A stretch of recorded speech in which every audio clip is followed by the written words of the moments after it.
All right, we're doing a show, everybody. Thanks for joining the Scott and Beau show. John's moving house. I'm going to keep saying it that way.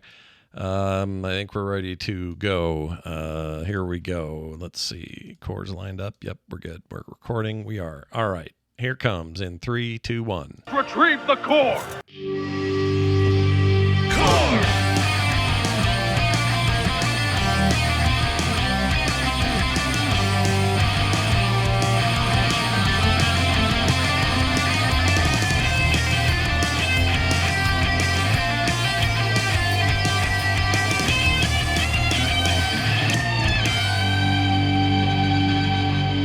Well, hello, everybody. Welcome back to Core. This is Core for Thursday, March 7th, 2024. I'm Scott Johnson, and there's Beau Schwartz over there. No John today.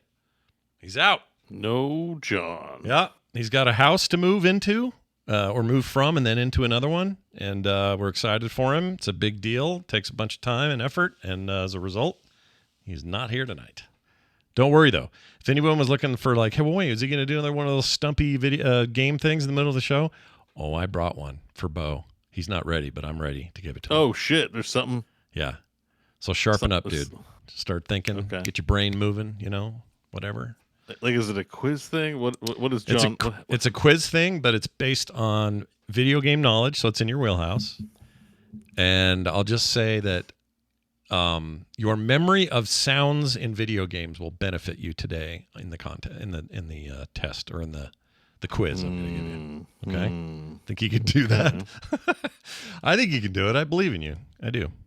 Thank you. I believe in me too. Yeah, you're my favorite religion. You're the one I believe in. Okay. Anyway, we got a lot to talk about. Did you see before we get to our big topic and everything else we got going today, did you see that trailer for the Dune Survival MMO thing? A trailer? Yeah, I think there was like a keynote thing. Yeah, it was they talked a lot, and I muted it. I mean, they did part of this happened. Part of the Microsoft thing. Right? Yeah, Dune Awakening, that's it. Oh, well, let me turn that down. So here's how it looks for the chat. You can see some video here. This is mostly in-game footage. And some of it isn't. But it's a survival game from Funcom. They did the Conan deal.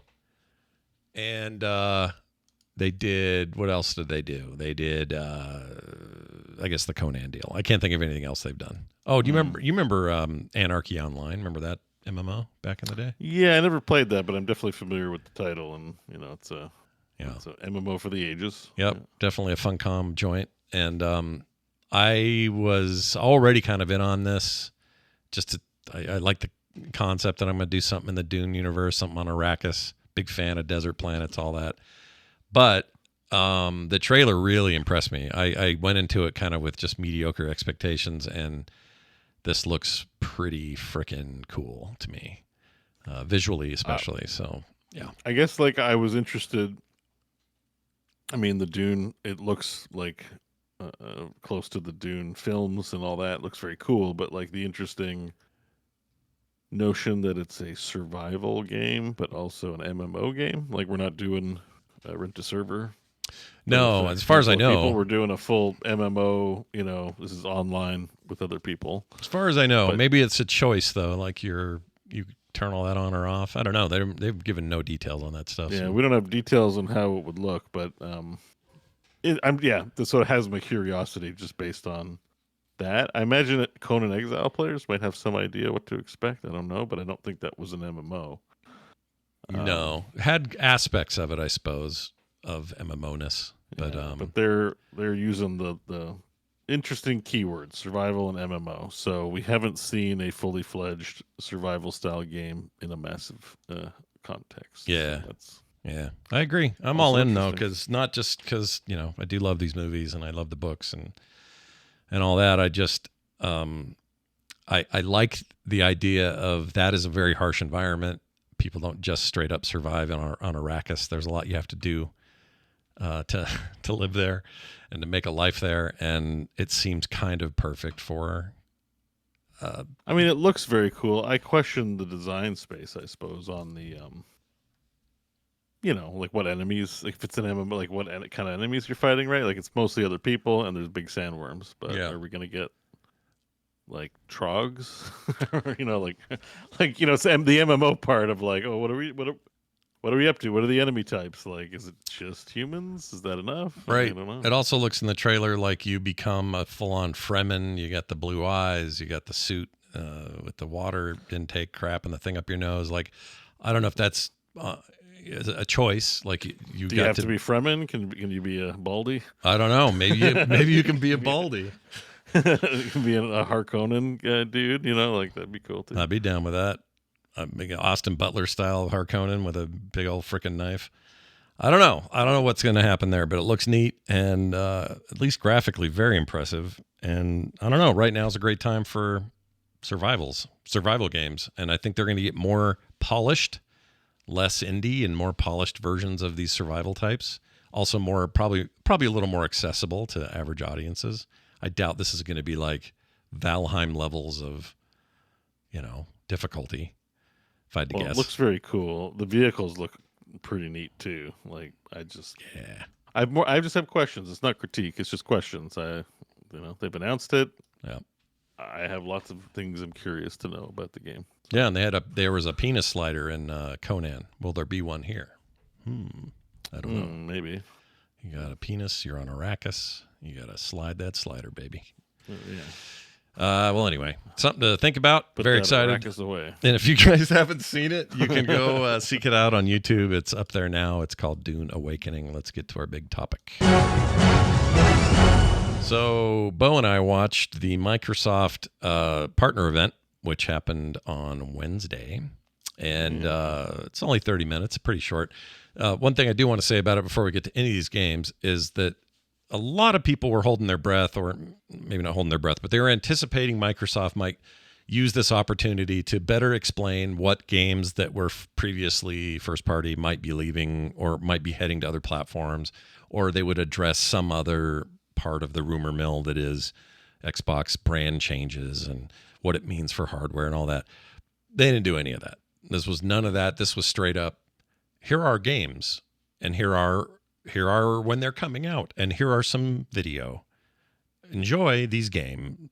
Look at these games. I mean, that was it. Like, this was not anything more than that. There was no moment with Phil Spencer at the end where he wants to address anything. I think they feel like they've done all they're going to do there, and I think this is Microsoft's trajectory from here on out. They want you on Game Pass. Wherever you play on Game Pass, great. They don't care so much. They've acquired a bunch of studios. They're working with a lot of third parties. They want to just make games and put them out there and have them in your hands. And it's up to you whether you want to play them or not. And I think they're heads down focused on that right now, as best I can tell. So I think anybody who is expecting anything major out of this in terms of, I don't know, to address the quote unquote rumor mill / controversy around Xbox and Microsoft for the last couple of months will be disappointed, because that wasn't in there. Thoughts on that part of this? I mean, yeah. Well, they had the podcast, so I figured that's all we're getting on that front. Yeah, and I don't know if you watch something like this, and you're like, oh, there was nothing exciting there. Well, they can't all be winners. Like no. We sort of have a sense of what the big things are coming. Usually, there could be surprises. So I wasn't, There are a couple of these that threw me a little bit. Like, for example, Unknown 9, The Awakening, this Bandai Namco. All right, they should just call themselves Bando. Just do that. Bando Kazooie.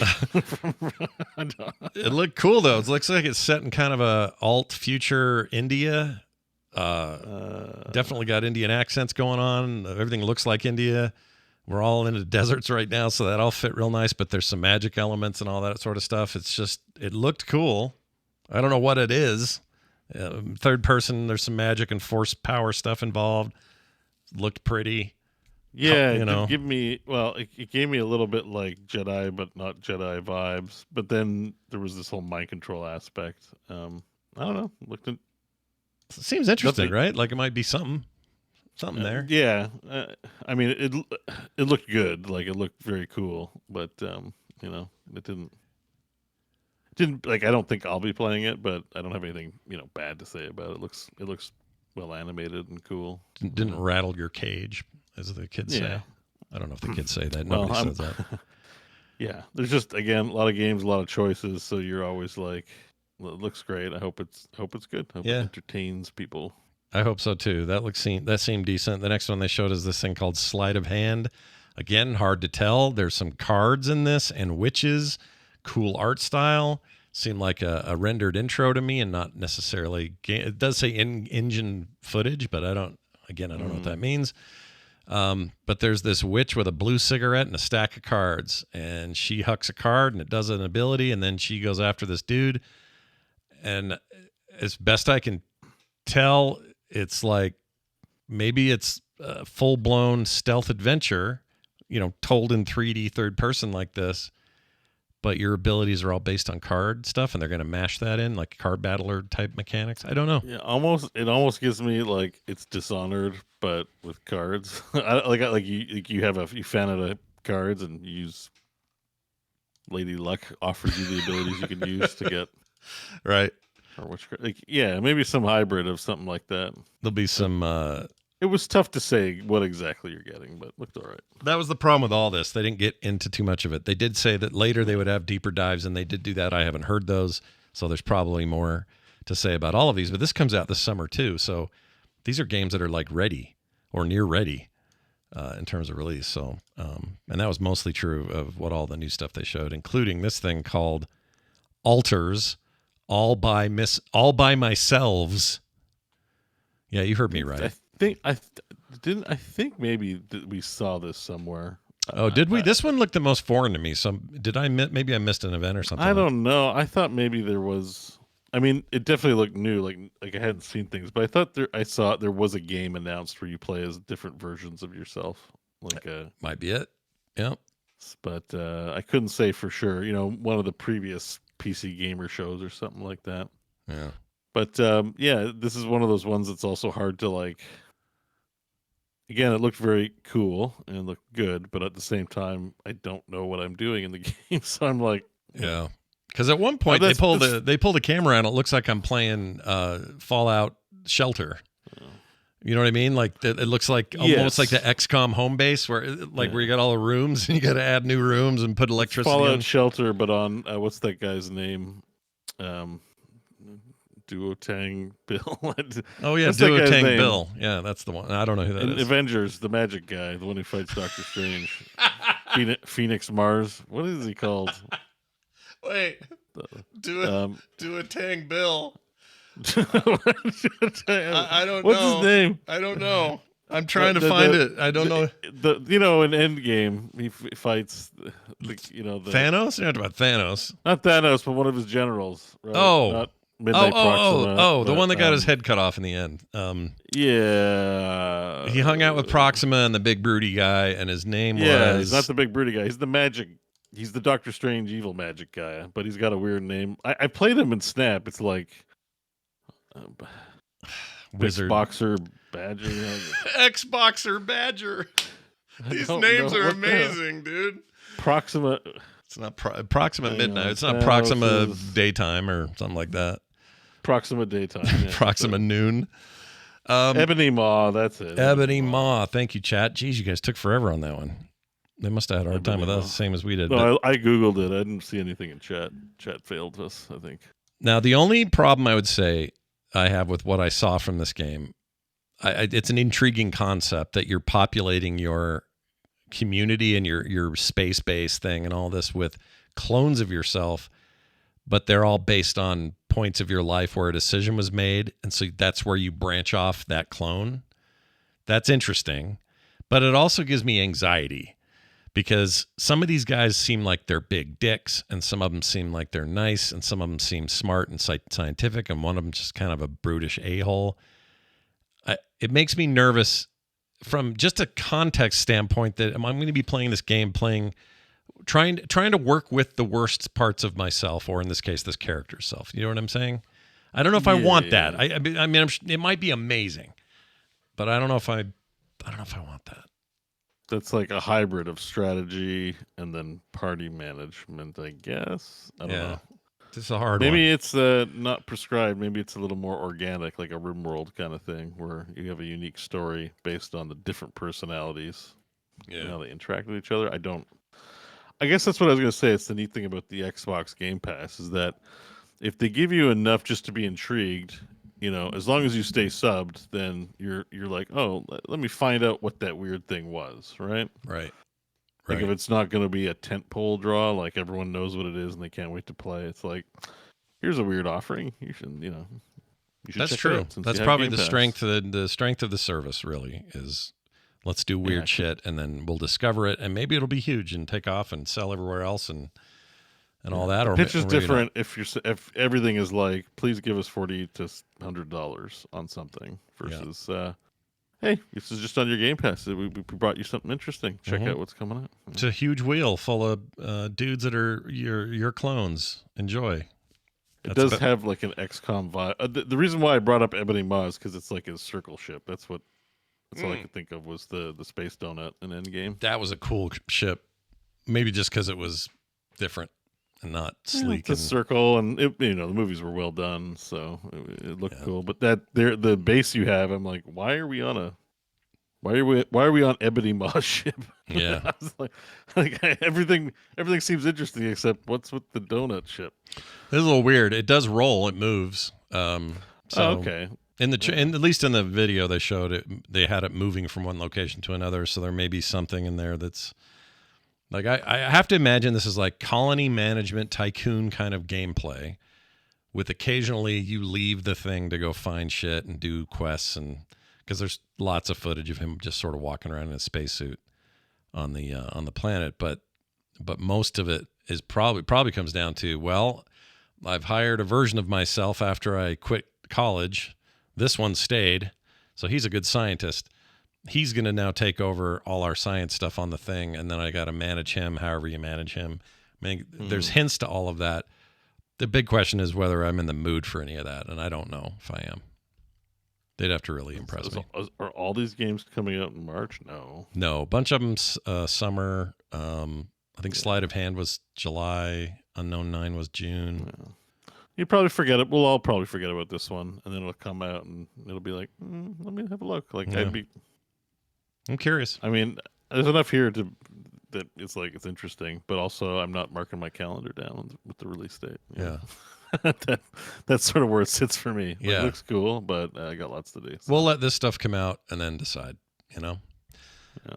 Creatures of Ava looked pretty cool. Kind of Pied Piper adventure game, some sort. Very colorful. Reminded me of what if John was here, he would be talking very positively about, hey, a video game that's full of color and life and not just some weird animals and it looks. Oh, you take photos of them. This is basically like Bug Snacks or something like that. Yeah, or what was that? Pokemon Snap? Was it Pokemon Snap? Pokemon Snap. There's another one that was like a creature photography. But when I first saw this, I went, is this Pal World like second 2.0 or like what are they doing? I wasn't sure what. Maybe that was something to do with Pal World, but seems like a Magical Kingdom adventure sort of thing. Yeah, I mean, I'm all about like collect shit and take a picture of that bird. Now that bird's yours. There's something about that gameplay I like, but I don't know about this. Again, they're just not telling us much.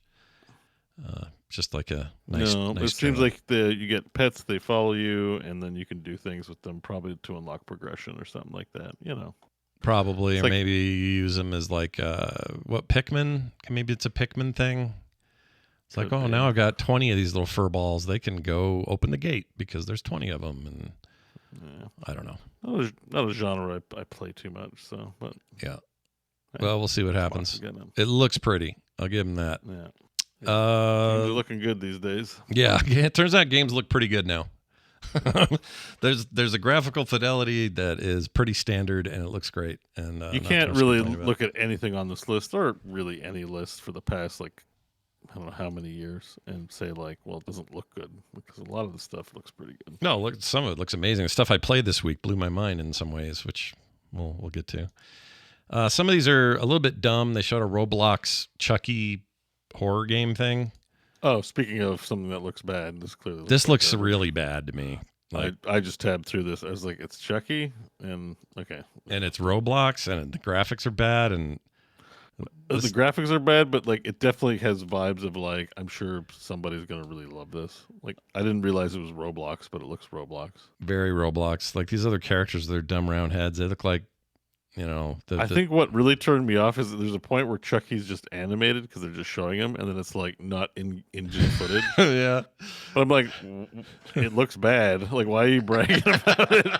Why are you bragging it like this is a cinematic when it looks not very good? I'm just no, yeah. this looked legitimately bad. And I guess the main game is Griefville survived. I don't know, not my cuppa for sure. But it's definitely Griefville survived the nightmare, but that's like a mod in Roblox. Oh, I see the Roblox logo. I'm kind of tabbing through now to refresh my memory on some of this stuff because it was earlier in the week. Yeah, I see Roblox. And the Roblox thing, I'm not incredibly familiar with in terms of just like the culture and all. I don't get it.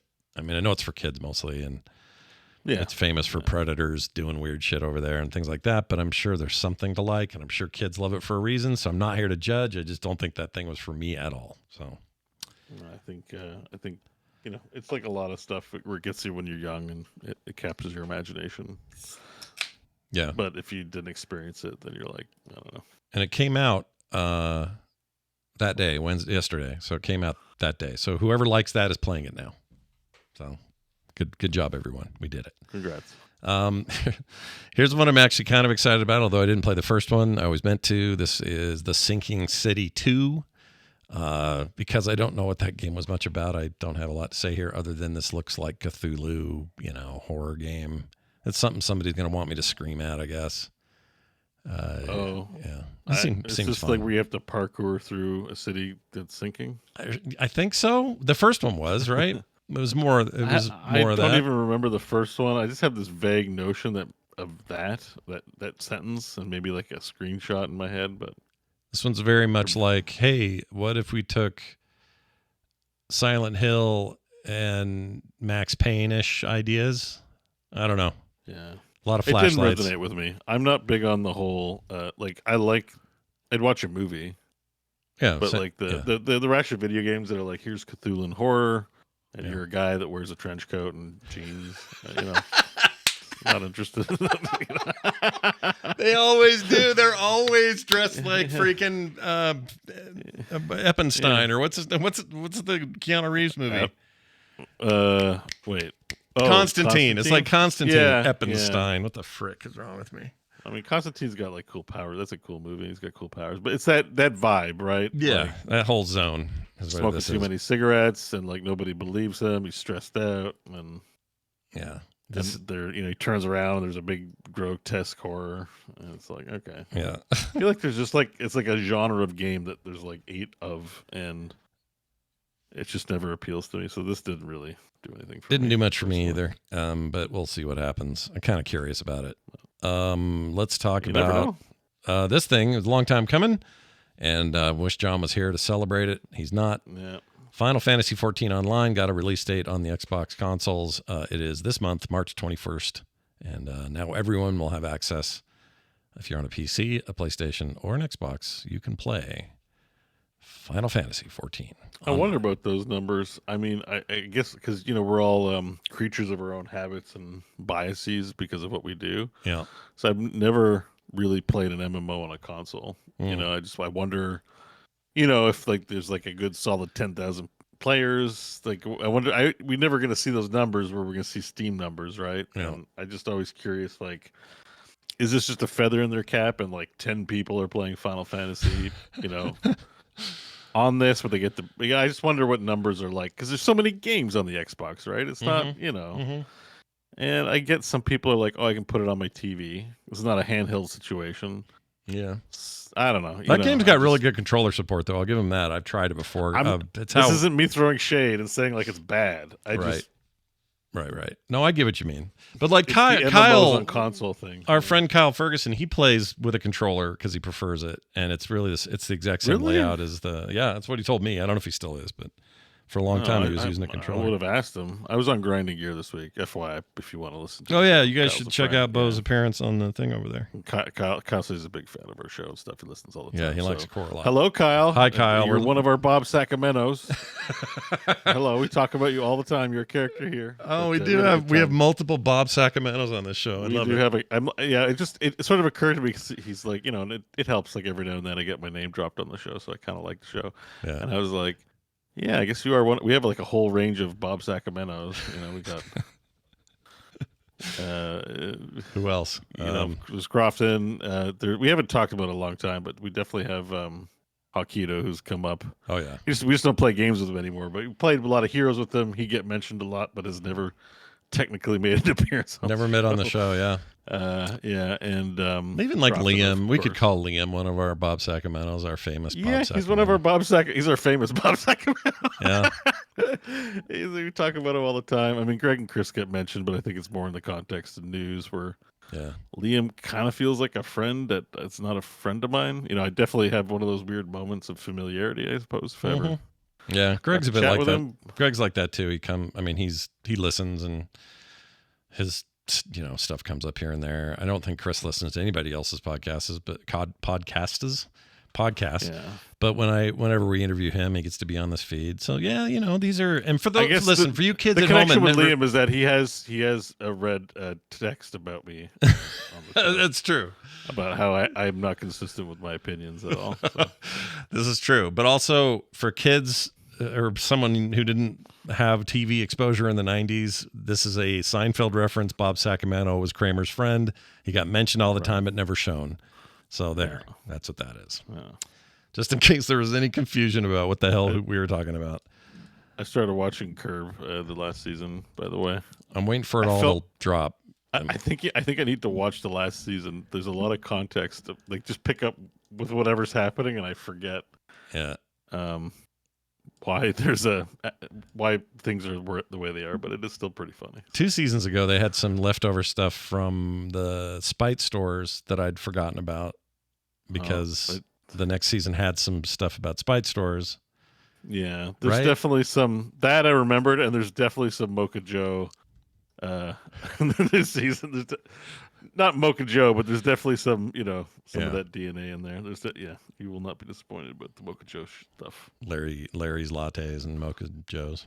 Yeah. Anyway, let's see.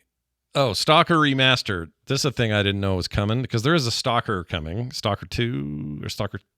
Is it Stalker 2? Stalker 2, yeah. That's the new mainline one coming down the road. But this thing is a remastering of the previous games. Oh. And it looked like it. It's fine. It's just it's chunky and weird looking and definitely not current gen looking. But people love these games. Like people are obsessed about them. Cult-like following. Like confession time here. Never played Stalker. I didn't either. Don't know what the fuss is about. I trust people when they say it's good. I did pick it up once on Steam. I'm sure I have it in my library. I tried it in some context, and it's definitely, I missed the boat. Sometimes like, this is a classic game. You're like, it should be timeless. And I'm like, I don't know. It plays kind of not great. I'm gonna move on. I'll just take your word for it. This game, I think, probably super innovative in its moment. And some people are really jazzed about this remastering. I personally am just like, okay, well, I didn't play it then. Maybe I'll play it now because there it'll be. But I also don't like scary dark games with like mutants and zombies and shit in it where it's dark all the time. I'm not a fan, so probably not for me. Yeah, this game. I'm looking at it now and I'm like, I don't think so. Yeah. Call of Parath, Shadow of Chernobyl, and what was the other one? Anyway, it's the whole first 3, whatever they were. I think they released like an expansion many years later. That was probably Call of Pipiat, or no, it was Clear Sky. Call of Pipiat. I like Call of Pipiat. It's good. I would prefer. What is Pip? It's definitely not Pipiat. It's something else. Pripyat. Prip Yat. YAT. It's some kind of Russian deal, right? I think it's the name of a town. Probably the Chernobyl one is, so why not? But I think these are Russian devs, I think, or Ukrainian devs. I don't remember now. I don't know what Pripyat is. Oh, I'm pretty sure Ukrainian because the reason the second game or the big new game is delayed is for the war. It was the reason it got delayed. So then they did the most boring thing ever. They showed this game that is already out. I have this thing on PC because I got a code for it forever ago. A game called Monster Jam, and it's fine. Are you into monster trucks? Great. Do you want to race them? Even better news. You can race them. Do you want to do arena stuff with monster trucks? Good news. This also is that. But it's a weird one to put in your showcase because it's kind of shovelware. It's fine. It plays fine. But there's nothing about this. Feels like, hey, the year is 1999 or maybe it's 01 and this is the hot new PS2 racer. Is how this feels. I just thought it was an odd one, but maybe it's great. Again, short shrifting it. I don't know. Not really shovelware, but just like an offering. I mean, it fits that whole, well, we have a live service and we got to put some stuff out. Yeah, we got a vroom vroom game. Okay, let's, Yeah. Yeah, I didn't see anything. I mean, maybe I guess the physics of it is probably unique. I don't know. Yeah, it looked all right. Visually it looked fine. Let's talk about another one, Persona 3 remake. This is a remake. I thought this was already out, but I think it is. But then there's more just coming to it, or something. I don't know. Persona confuses me. Yeah, Persona is confusing, but P3/Persona 3, which I think was exclusive to the PlayStation Portable PSP. This is a remake of that, and by all accounts, like a proper remake. You can buy this everywhere right now, so this isn't like a new release, but it is coming to Game Pass, is the news. I think maybe it was already on Game Pass, and this extra stuff is it's like an expansion coming to Game Pass. Anyway, I like the Persona games that I've played, except for the one, I think it was 4. We spent way too much in that high school, way too much time, not near enough time fighting shit and doing dungeons and turn-based combat. 4 or 5? 4. 4 was a school nightmare for me. I hated it. People love 4, so I'm not trying to say you're all wrong. I'm saying it wasn't for me. I didn't like all the dating sim part of it. 5 I like quite a bit from what I've played. And this looks like maybe, I don't know, 3 people like 3. This has got like overwhelmingly positive reviews on Steam. People love this game. So is that Persona 4 Golden or? I don't know the difference between Golden and the old and just straight 4. Before. See, this is the problem. You said it before. Persona is confusing. Yeah. There's 50 of these. I don't know what's why is it Persona 4 Gold? Like, can you just call it like remastered or something? Like, come on. Yeah, it's a little bit weird. What does the Golden mean? Yeah. I mean, they want to name some game some cool, whatever. I'm not going to be an old man about it, but yeah. That's the school one, I guess. Yeah. Yeah, and they're all school related, but some of them are just more of that, and I don't like that part of it. It's just not as fun for me. I don't like spending 20 minutes talking about who has a crush on a teacher. I just don't want to play that. I want to go kill stuff. Yeah, you're allowed. We don't. We try not to be offensive or yuck anyone's yum, but at the same time, we have our preferences. Yeah, and today, if you don't want to do that, then fair enough. You're going to see today Scott had a real preference switch, and we'll talk about it. We'll get to it. Okay, the first Berserker Kazan, anime ass looking Souls-like, pretty neat combat stuff. Now we're talking. This is the first thing.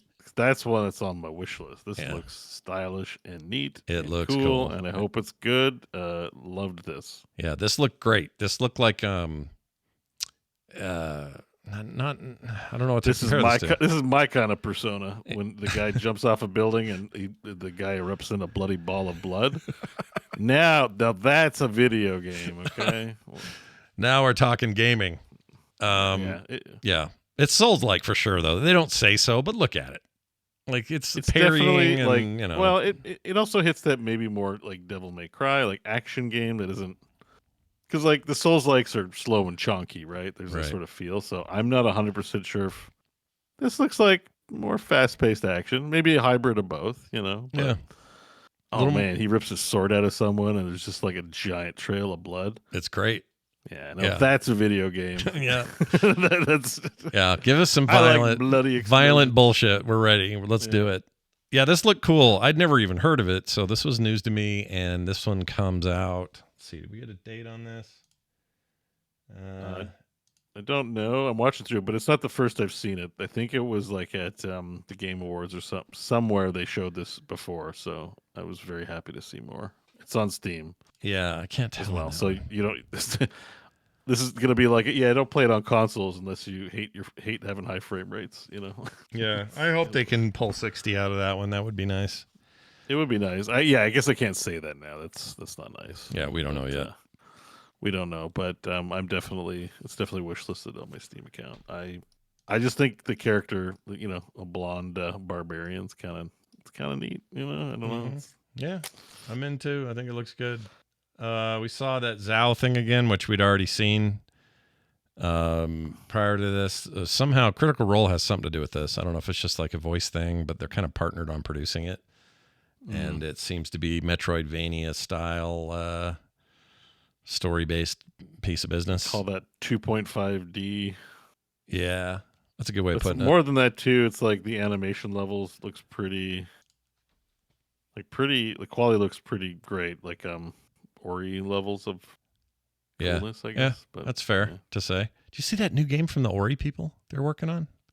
Yeah. I think they've holy showed it off shit. a couple times. What's it called again? I don't remember the name, but it's like Soul. They describe it as Souls like Diablo, meaning, kind of top down. I don't know. That's probably not even the right way of putting it. But somebody there at their company called it that. Well, but I mean, we don't know because we've only seen probably updates, so they could be right. But that what's the name of the company? Let me see if I can find it. Ori dev Moon Studios reveal new action RPG at the Game Awards. It was called No Rest for the Wicked. That's the name. Yeah, so it did. I remember everything we've seen about that looks awesome. Yeah, it does look cool. I'm kind of curious about this, especially just given I don't know. I need. No, it totally is a isometric ARPG style game. Yeah, it's top down, right? Kind of. But if they're saying it's Souls-like, because I played a Souls-like isometric game by an indie developer on Steam. I talked about it on the show once, but I never went back to it. What was it called? Era? Era. I don't remember. Yes. The environments in this thing. Holy shit. So, but that I can't remember the name of the game, but that definitely had it was an RPG, but it had parry, shield block, dodge. It tried to do the Souls mechanic, and unfortunately, it was not programmed super great. But I liked the idea of what they were trying to go for. Oh, Alaloth, Alaloth. I have a vague memory of that. We must have talked about that or saw it. I mean, maybe I should check in with this game at some point. I think it is an early access game. Yeah. Maybe we can share a link for you. But yeah, I liked the notion of it for sure. And if these guys are the devs behind it, that's oh yeah. Graphically, I've no doubt this is going to blow everyone's mind. I can just tell from the trailer even, but who knows on the gameplay, because it does seem a little bit more methodic, a little less just walk into a room and spray a hose and kill everybody. It's not this game's all about clearing the screen and getting the loot and clearing the screen and the traditional ARPG thing. This is we're going to give you a top-down isometric action RPG, but we're going to make the bosses difficult. We're going to make it about journey and exploration. Yeah. I don't know. I'm interested. Yeah, that was part of why it was last Epoch. It just feels like the same game. Not a bad thing for a lot of people, right. But it's more Diablo though. I admit that. Yeah. That's what they're aiming for. They're trying to be a better, not necessarily a better Diablo, but they're trying to be the version of that game they want to make, and they want it to be different than Path of Exile, different than Diablo in their own ways. But at the end of the day, it's a bunch of keys on a hotbar and me laying waste to mobs, and then I upgrade and find loot. It's not that needs to go away. Obviously it's a thing for real, and that game's selling really well, and Diablo and PoE are big hits and all that stuff. But I'm kind of with you on the whole, I need something for now anyway. I need something new, something else. The one of the because these levels look handcrafted. Yeah. And one of the things that I'm sort of tired of in terms of biomes is just it's random and stuff, but it's just very you don't pay attention to it. It's kind of samey. Yeah, there's just I don't know. There's there's just room for something that's a little more meaty and a little more interesting in the ARPG space that isn't about so drilled in on item science and screen clearing. Yeah. It gets boring. I mean, I fall asleep playing the game, and I don't. I just I'm taking that as an indication rather than be stubborn about it. Be like, no, these games are amazing. I'm like, yeah, there's something there, at least for me. That's like, I like them, but to a point, and not to play like 24 hours a day for years. I don't think we're at a place right now where any of them are that good right now. Mm-mm. I'm not even sure they were ever that good. It's just they were new, and so they were that good because they were new. And then, at some point, part of the reason everyone looks at Diablo 2 and says, well, that's the ultimate example of when it was the best. I'm not even blaming this on nostalgia. I'm blaming it on the fact that it was hugely innovative when it was new, and it did scratch an itch that nobody was really scratching before. And now we've done it a lot, like a bunch of times over, and iterating on it turns out is hard. Multi-million, billion-dollar companies are trying to make it different, and they don't really. Especially when your community ambassadors too are just pound this drum. Yeah. But it's not better than Diablo 2. It's never better than Diablo 2. Mr. Lama depressed me. I think I said this on another show, or it was last week or something, when he was like, D4, like 8 out of 10, but they got stuff to fix. I'm going back to play D2. And I was like, but why? Haven't you played it for 20 years? Haven't you had enough, man? Does seem like a lot. I don't want to keep playing the same game that long. Like, how long do you have to play a game?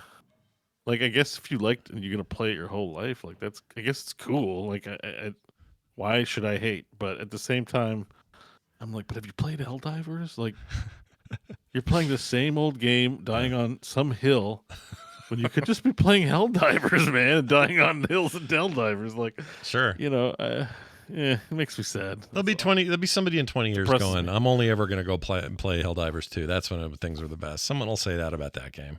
It's just the way this is. This the structure of gaming. Wow. Everybody always wants to go back to what they think was the best thing, the height of it all, and that's going to vary between people. We can't. I mean, it's fine. It's still a game. It's still playable. I just, some diversity. If you are a lifelong gamer, there's a rich diversity of games. Some diversity would be very good for you. And I don't know. I guess when it comes to content creators, they earn livings on this stuff, so maybe it's hard to let go.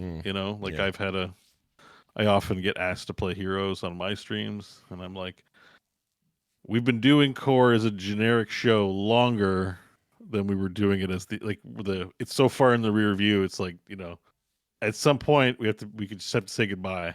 We have to. Yeah. And it's hard. It's not easy, but. I mean, Blizzard has certainly said goodbye to it. There are content creators like, Cure was a big player in the esports fan. They're still playing Heroes, and they got some small audience. And I guess, if you're holding on to that dream, maybe that's what you do. But at the same time, I'm like, guys, I don't think we're going back, I don't know.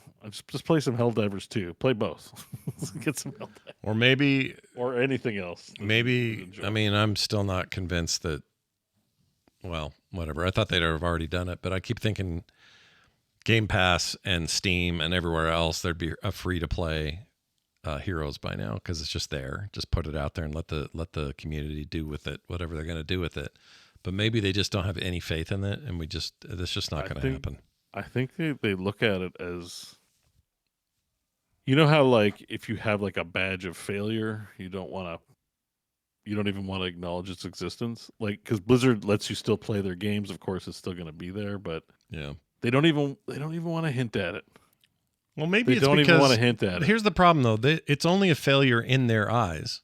In the players' eyes, it was wonderful, and it was the best MMO that fans of the game ever had, or MMO, MOBA that fans playing it, dedicated fans ever really had. It was not enough for whatever Blizzard's standard was, but it was sure plenty compared to lots of other smaller independent standards. And so if they feel like it was a badge of failure, fine, but it was one that they only recognized. I think the rest of us are just like, why, keep going. They won't even mention it. They will literally mention old Diablo, old StarCraft. Like they will reference the franchises. It's weird. Nobody wants to utter the words Heroes of the Storm over there. There's no advocates in the C-suite or direction, or unfortunately even at Microsoft. Phil, come on. Yeah. You should be wearing Heroes of the Storm shirts. You're wearing cool. You got your Hexen shirt. Where's your Heroes shirt? No one's playing Hexen. Come on, man. I mean, I would play Hexen. I think they look at that as like, it really is a redheaded stepchild of all that space, which is too bad. There was a pretty good history of Blizzard documentary, and Blizzard really took it on the chin in a lot of ways. And maybe it's their own fault, I don't know, but like losing the Dota trademark to Valve or whatever. Mm-hmm. Like the more that I think about that, I'm like, that's a real asshole thing for Valve to do. Right? I mean, it was very competitive. Like just on print, like why does their game have to be called Dota 2? They didn't do one. No, but they were just sticking to Blizzard. They were trying to. There was a big power move. That's a Spite Store. That's a Mocha Joe's or a Latte Larry's. Because literally what that is a spite game. That is a spite store. They're not much different than Path of Exile in that way. Yeah. Why? What if they failed to trademark, StarCraftio? StarCraftio became like the biggest game ever, and Blizzard's like, I don't think you should call your game StarCraftio. It's too close to StarCraft, and then I win in court or whatever. Sure. And now they got to look at my StarCraftio game and hate it, and I'm like, yeah, suck it, Blizzard. I got the StarCraftio IP. Like, why don't I just call it something cool? And like, Dota's not a very cool, Anyways, the existence of it's a spite store. It kind of is. There's a whole genre of games called spite games, and I think we should talk about them more. Here's the funny thing, though. If there's such a thing as a StarCraftio, that implies there is a Warcraftio and a World of Warcraftio over at Valve. Well, I think it's a combination of StarCraft and Balatro, right? Oh, I see. Playing cards, but the playing cards have marine-looking and alien-looking dudes. Fire bats. StarCraftio. Yeah, that makes sense. Yeah. I like it. Your alternate future intrigues me. Let's look now at Frostpunk 2. We already knew this was coming. It looks nice. That's coming to Game Pass day one. Sorry to interrupt, but Dr. Tolbert in the chat said, "It's a me, StarCraftio." StarCraftio. made me laugh. Jerry's good for stuff like that. This looks fine. This looks like more Frostpunk, It's, I don't know. I don't know. Wait. Oh, Frostpunk 2? Yeah. I liked Frostpunk fine. I think I did. I found it oppressive. And I know Frostpunk is in my list of games that I bought and have not played yet and keep meaning to play. I thought you did, because it's banished as hell, dude, that game. It's, things look good. It's funny. I have all the time in the world to play games. I still somehow find ways to not have time to play all the games. And it's annoying. Wow. I haven't checked it out. It definitely looks cool. I just think there's something about it that doesn't rise to the occasion to ever boot that play button, if that makes any sense at all. Yeah, no, it does. I get that. Sure. It looks the same as the last one. Maybe I'm missing out, man. I mean, that's the worst part about some of this is maybe I'm missing out on the love of my life. Well, if everything I know about Frostpunk, including the time I spent with it, while I found it oppressive, said to me, "Oh, Beau would love this because he thinks Banished is the greatest city builder of all time." I do like painful games. Yeah, this one will do it for you then. Games that give you sort of psychological. I like psych damage. My games give me some psych damage. This one did for me. I had a hard time with it. I couldn't keep going. I wanted to. If they'd have just let me have an easy mode, I'd have been okay.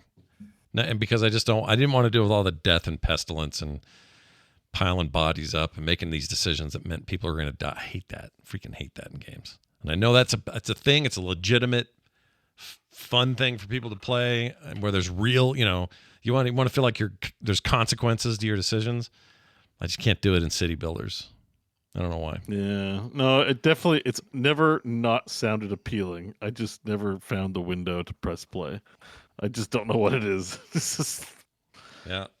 and you say, Beau, you should do it. I'm like, it's in line with 80 other games. 79 games currently in my Steam list called to-do list. You got 99 problems and a Frostpunk ain't one. Yeah, but it looks cool, I guess. It looks like it looks like the same game, but more graphics. For sure. Oh, yeah. Yeah, I'm getting that vibe, too. It looks nice, though. There is this game called, this final one they showed, Kunitsu Gami, Path of the Goddess, I think is how you would say all of that. This looked really nifty to me. So you look like a little ninja guy running around, or lady, and the perspective on it is weird. It's like almost board game perspective. It's not a board game. It's just an action, Devil May Cry looking thing. But isometric, but the stand broke on the camera. Yeah, kind of. It's weird. Yeah. Very odd look to it. And the more I watched the trailer, the more I thought, it was a Capcom joint, by the way. They seem to have some cool stuff coming. This intrigued me after watching this. You know what it is? It's like the Double Dragon perspective, like that lower camera, that fighting game. Oh, I see what you're saying. Yeah, it is kind of. Sure. Yeah. I'm not used to it. It's just an odd choice to say, what if the camera is like, it's not even 3/4 view. It's more like 45 It's not degree like angle. third person where it feels like the camera's constantly following where you are on the screen. Like you seem to move around in the camera view sometimes. Yeah. So. Yeah. This looks cool, though. I have some real curiosity. It looked really neat. Like it's 1 foot in this is a action game, and then 1 foot in the those psychedelic Steam games that always get reviewed really well, but like look abstract because of the weird graphical effects, and then of course like heavy Shogun samurai, Japanese like influence in the game too. Yeah. Definitely having that a moment with that kind of setting or that kind of vibe in gaming right now. So it looked neat. I don't really know. Again, fitting with the theme of these games, it's like, well, it's on my Game Pass. Like this definitely is very curiosity inducing. Why not download it and give it a try, kind of thing. Yeah, these bosses are wild. Also, my understanding is this is another use of the RE engine and. Based on, I finally bought Devil May Cry 5 with the Steam sale because they're having a sale right now, and I'd forgotten that was in the RE engine. And man, that thing's and that was 2019. That game's freaking gorgeous. And Dragon's Dogma 2 is in that engine. This is, from my understanding. Someone could correct me on that, but that's what I read somewhere. Oh, Dragon Dogma 2. Yeah, dude. Like Capcom. Their games are starting to look insane to me. Like visually, it's just like, whoa, what are you doing? Like this kind of stuff. If they could make a proper, like, really get into some JRPG business, they could give Final Fantasy a real run. And maybe Dragon's Dogma is kind of like the hybrid thing that will finally do it. I don't know. First game's pretty beloved, but and they have Monster Hunter, and I think that's also in the RE engine. But that Resident Evil engine is I don't know. I'm half convinced that's the prettiest thing on the market. I mean, I know Unreal 5 can do some crazy shit, but even in 2019's Devil May Cry 5, I was very impressed so far with the visuals. So anyway, that's a game that's coming. And that is all they wrote. About 30 minutes of that is what they did. I think it took us longer to talk about them. That's okay, though. And we'll find out.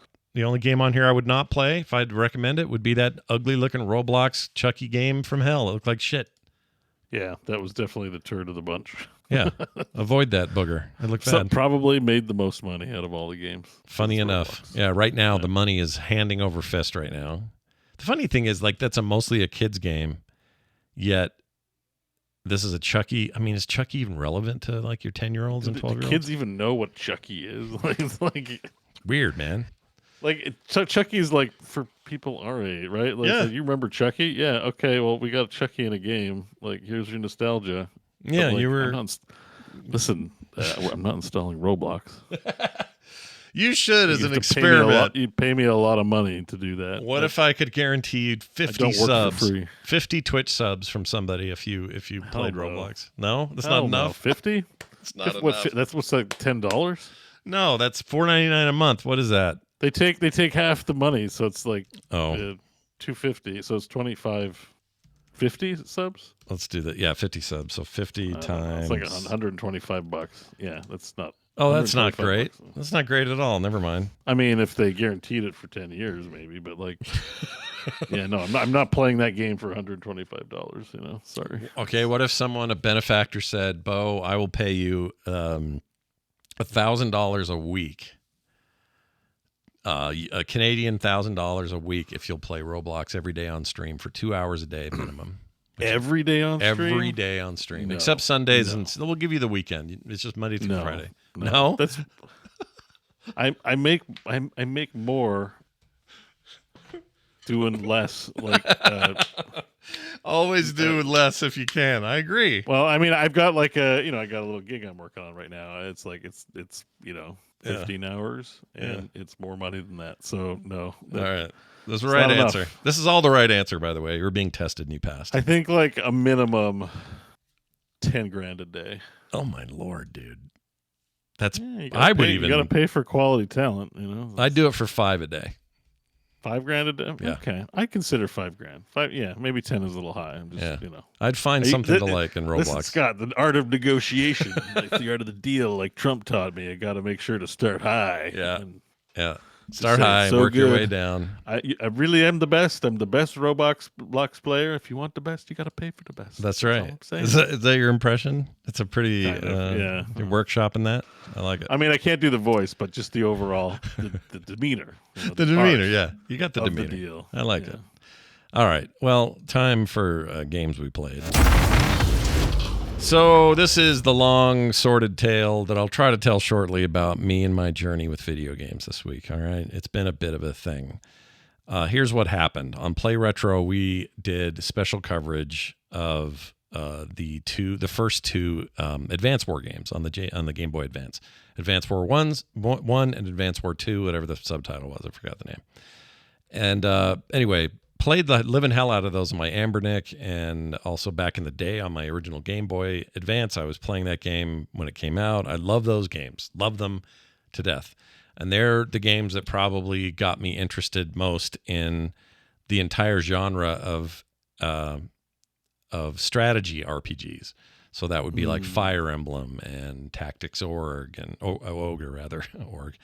Tactics Org. Final Fantasy Tactics. What was Shining Force on the Genesis? I love that. Like, I got really into those games for a while and still like them to this day. But here's the weird bit. Because of all those that I just talked about, Front Mission's another one. They're all really anime, like really, really into anime nonsense stories and stuff. And it got me in this mood where I went, you know what? I don't play enough Japanese, or for that matter, Korean or Chinese games. I don't play enough of them. The ones that get localized over here, I don't give them enough of my interest or attention. And I bet there's more meat to these bones than I think of. And I started to think of games I played semi-recently where I was like, yeah, I really like that. I should get back to it.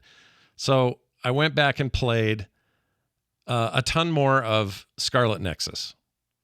All right? Yeah. I didn't want to spoil it, but I did see you log in. I was like... Yeah, you probably did a few times. I've been playing that like crazy. Dude, that game's rad. And it is chock really full to the brim with anime nonsense.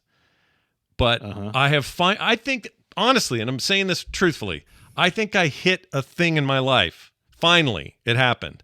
Where I burst through the little membrane, and I both get it, and I also appreciate the earnestness of it and the cheese of it. It's all coming together suddenly, and I'm okay with it in a way that I haven't been in the past.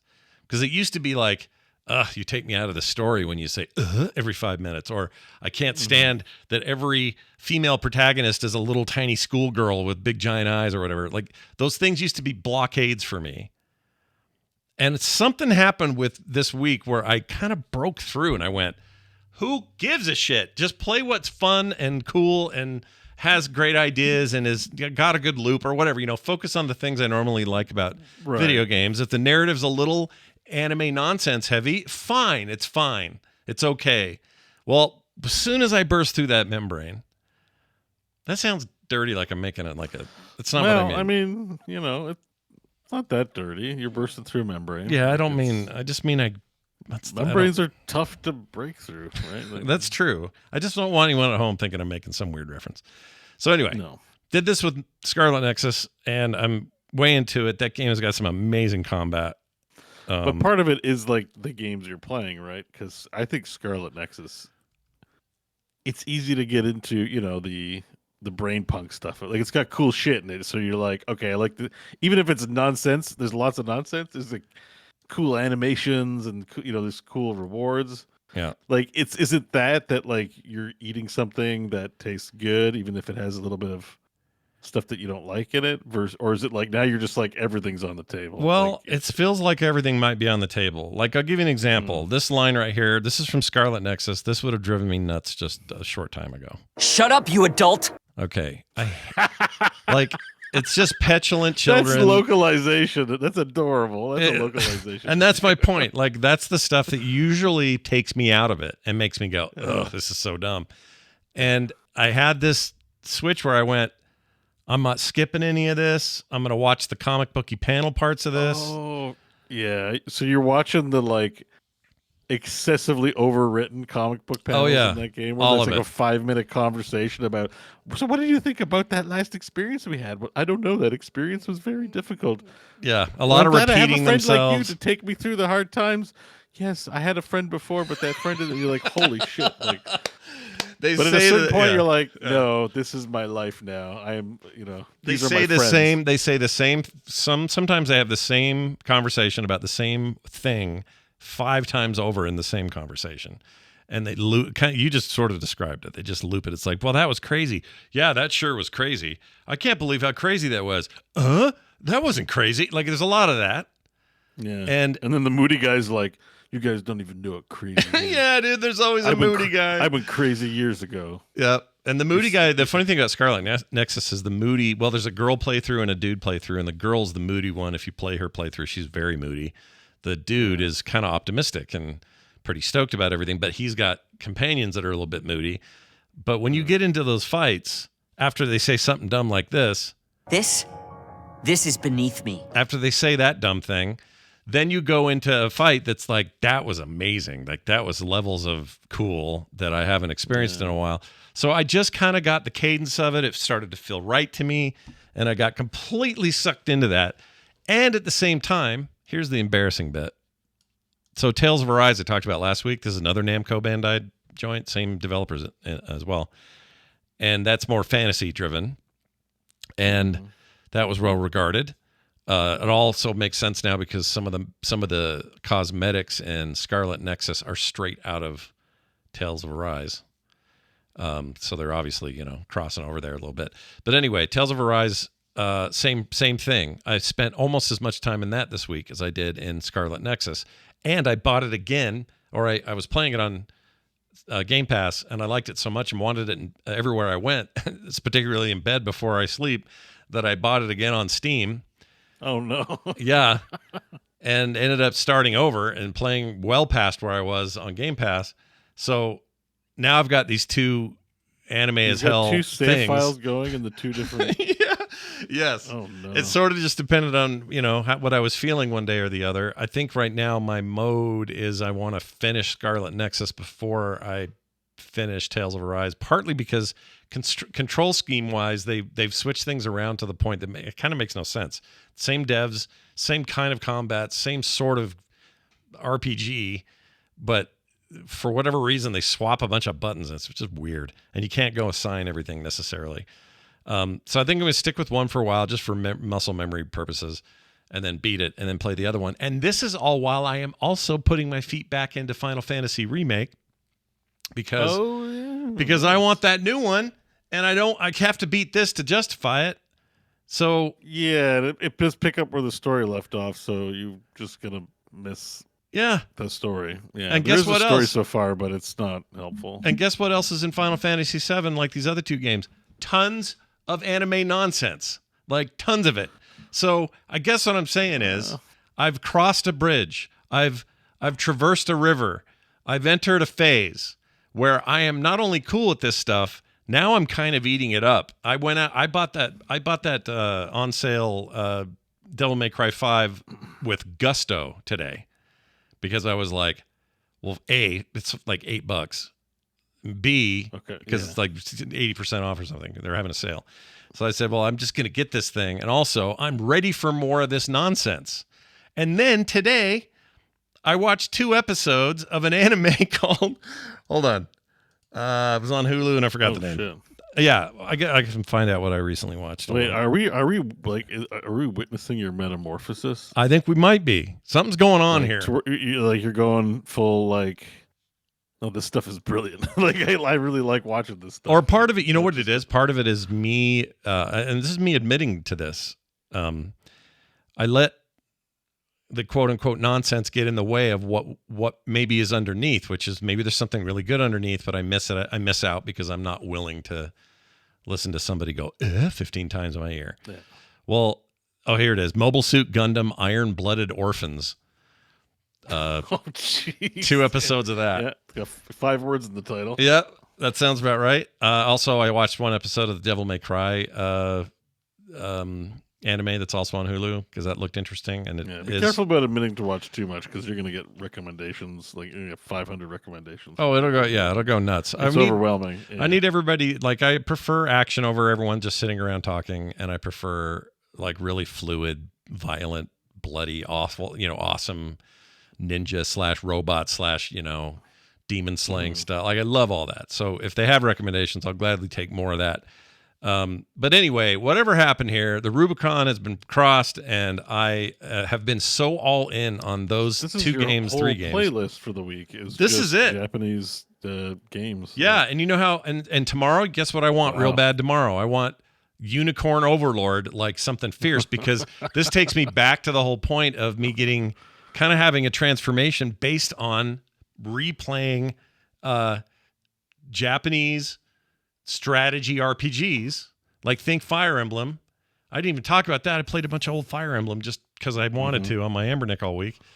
And now this new one's coming out from Vanillaware tomorrow, and Atlas. It looks amazing, and it's definitely going to be full of this BS. And I don't care. I kind of just want to throw money at it. And then what was the other thing? Oh, Grand Blue Relink. That's one I looked at too for a little bit. I think I know what you're talking about. Steam's losing their minds over that one. Let me see if I can find it. Blue Relink. There it is. Grand Blue Fantasy Relink. Very positive. Oh yeah, Fantasy Relink. People really like it.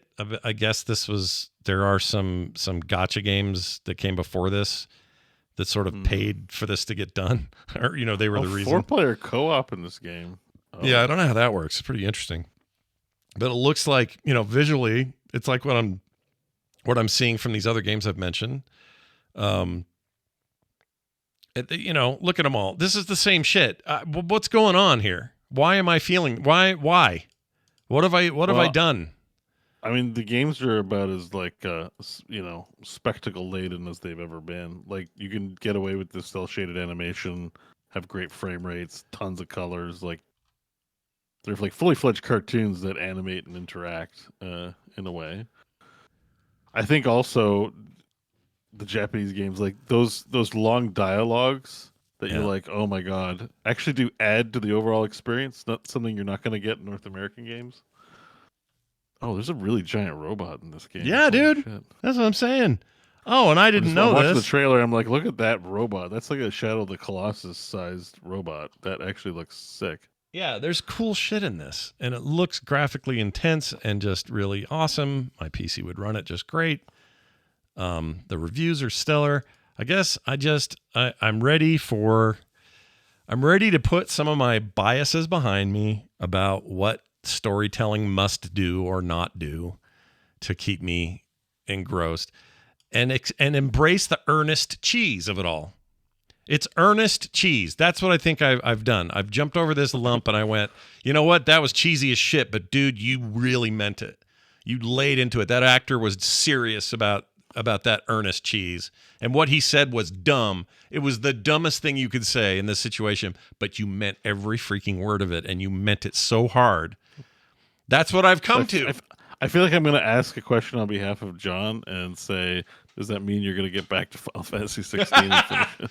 Okay, I thought about this, and the answer is maybe, because what John has always said about that game is it's less of it's an MMO in some of its trappings, obviously, many of its trappings, but it is first and foremost to most of its player base a big, amazing, best Final Fantasy story they've told. Oh, you're talking about, I meant 16, not 14. Oh, 16 maybe too. I don't know. Like 16 put me off because of those problems, 14's right? It's a big ask because the MMO of it all makes it a different beast because it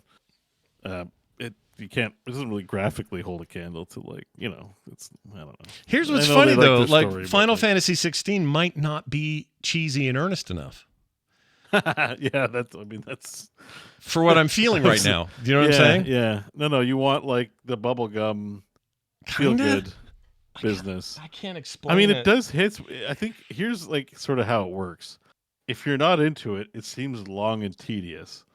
Right? Like, like you're talking about those conversations, but if you keep trying things, you'll find like your lane or the things you like, and then it's like having more of the good stuff of your favorite characters, right? Like, and it becomes a pleasure, not tedious anymore. And I guess that's kind of what you're talking about, where you're just like, okay, it's you're having experiences that are positive, so you're willing to sit through things, or that it's like not bothering you anymore.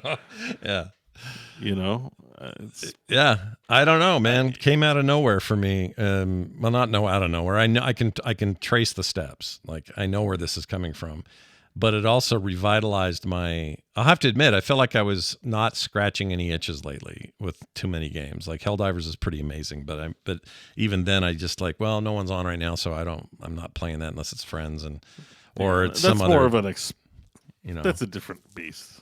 It's a whole different, exactly. There's not really like some big epic story there. No, but none of them were really going, "Hey Scott, come over and play me." I just wasn't feeling it. Kind of across the board. I'm just like, not that I'm bored with everything. Just getting ready for Dragon's Dogma, dude. By all intents and purposes, it's coming out in 3 weeks, and there's a lot of hype behind that game. Yeah, I think it's a guarantee I'm getting it. All this is leading to that. I think I'm getting it. So I don't know, dude. It's a weird feeling. Maybe this will pass. Maybe it's one of my things where I go on a weird streak and, there's a week where I'll play nothing but 40K games because I get obsessed, or there's a week I'll play nothing but, open world game or whatever it is. I'm just having this moment right now where I just like, I can't get enough of it.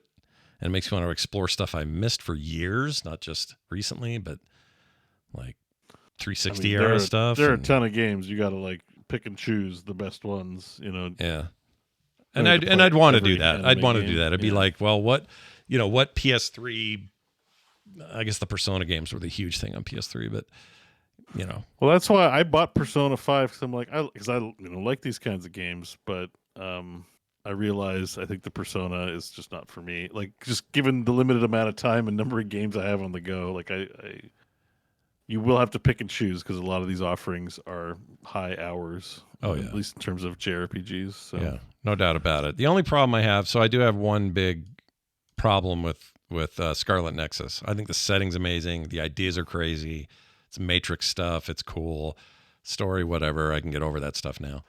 The music's terrible. Horrible music in that game. Yeah, the music doesn't hit. That game would jump up so much in status if they would just re-release an update and completely redo the music. Let's see if I can find some here. I hit the outer shell. Hold on. I think I can break it if I focus my attention. Let's see. I'm just trying to find not to repeat what happened to anyone. I'm trying to find just running around the city. What do you mean? Yeah, I know what you mean. Yeah. But even in the levels and stuff, too, it's like weird, cacophonious jazz. It's bad. Elevator music jazz, like not good jazz. And then they have record scratches in the elevator shit jazz. So you'd be listening to this jazz. It's like, what are we doing? What is this?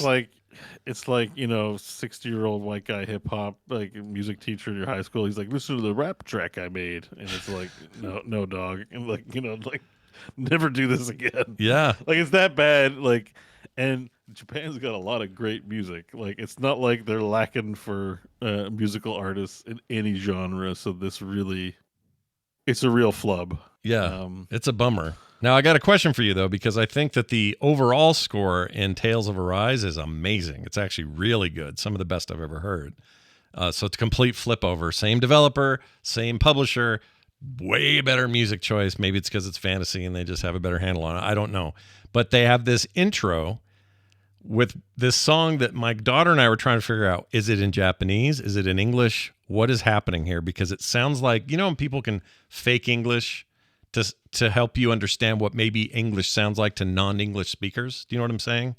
Like they'll it's just a trick people like do. There'll be yeah, it'll be like nonsense, but it'll sound like sentences, and it uses letters in the way English does, but none of it means anything. So when you hear it, you get a sense for how somebody else might hear English and not know it. Anyway, it's just a thing I've heard people do before. That's what I think this song does. So I'm just going to play a little of this. Mm-hmm. And it's ridiculous. Here it is. If I can get it going. I want to feel your hair right now. You are the place, my only home.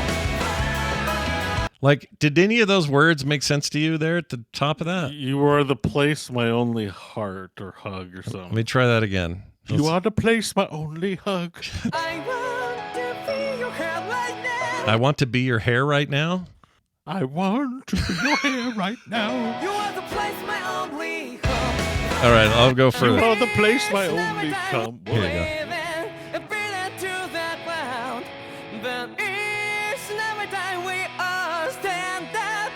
I swear they're trying. It's not English, but they're trying to sound English. Yo, you're onto something with that. It was so weird. I can't deal with it. It's like green dress, blue dress thing. I think two people can listen to that and hear two entirely different sentences. Yeah, it's a green needle, whatever the other thing was. Yeah, it's a green needle situation. Yeah, it's weird. Yeah. But other than that, although that song actually sounds pretty dope. That's not an example of the bad song. Oh, it's not bad. It's not English. It's not bad. It's actually still cool. It's very anime, but it's cool. I guess all I'm saying, here's the bottom line. Scott has opened a box, and in that box he found acceptance. And he's wrestled with it a little bit, but at the end of this all, he feels like, despite his previous misgivings, these games are cool, and I'm in the mood for it. So you know what I love about Scarlet Nexus is my favorite part is when you can click on, you have 4 teammates and you can activate them, and their face, they just have the really quickest animation that just go. Whew. Yeah. You get up in front of you and go, here, use my power, and then they leave. Yeah, and I love it, like, because when you start chaining them together and spamming them, so like there's like 8 faces. It's like, I'm here, tag me in, shooting cyberpunk stuff. It's like your screen is just like pew, pew, pew, pew, pew, Yeah. pew. I've never seen another game do that Scarlet Nexus does, and I really love it. Yeah. I do too, and there's a lot of strategy in it too. Like when you use people's powers is smart, or you want to be smart about it, the game rewards strategic fights, and they're epic and big and crazy, and in the way that Final Fantasy 16 was big and epic and crazy. Maybe not quite the scale, but in-lore reasons for it too, because you're all connected. I can't remember what they call it. SAS Cyberbrain or something. like yeah, SAS, but I forgot what it's short for. It had a short term or short word for it. Yeah, but I like the goofy cyberpunk sci-fi of it. Yeah, it really works for me. It's good. Lots of just dumb shit, and it's the dumb shit I'm enjoying more than I ever have, and I'm sticking with these for a bit. So that's what I played. All right, man. Well, that sounds cool. I love all of that. It's funny. Someone's like, John's not here for the episode that you have your revelation. Probably yelling at his phone. Part of me is very happy. Part of me is very happy that this happened. He'll have some follow-up questions, I'm sure, next week. Yeah. And like you said, maybe you're like, this is a phase, and next week you're like, I'm playing Shopping Mall Simulator. Yeah, absolutely. I'm over anime. I took a shit. I took a shit in a Walmart. There's a grocery store sim coming out. Yeah. Everyone's adding you about it. I'm getting a lot of people requesting I play that, but I don't know. I don't know. I guess I want to appreciate this art form for a bit in a way that I used to be very skeptical about or very cynical about. And apologies to anyone out there over the years where I was a little dickish about anime tropes and all that. I know it's a thing that you loved, and I was pretty dismissive about it, but I don't know. I think I kind of get it now. So, anyway, I mean, some of it's fair. We don't need a perverted guy in every single anime. Okay, guys? they are in there though. Like 1 in 10 is a fine rate. Like it doesn't have to be in every one, but okay. Yep, that's true. This also makes me want to get back to Dragon Quest 11, the Elusive Age thing, or Illusion Age, or whatever it is. Played pretty far into that, but some of the things that put me off, I'm now feeling more comfortable with. So maybe I'll get back to it. Beau, speaking of anime bullshit, let's talk about. Let me open up my box of games I played and. Ding, ding, ding. Cerveza Cristal. Oh my gosh. That's the weirdest meme of the week. I love it. I've been waiting 2 hours to do that bit. It wasn't even that good, but there you go. Nicely done. We need sound effects for that. Yeah, that's all I could find was that GIF. I'm like, they haven't. Anyways. Apparently everyone finds it very funny this week. Yeah. I think it's one of those reinforcement things. For people who don't know, there was a Star Wars TV run in Chile. Chile, yeah. And they couldn't do ads for some reason, so they cut Obi-Wan when he gives Luke the lightsaber.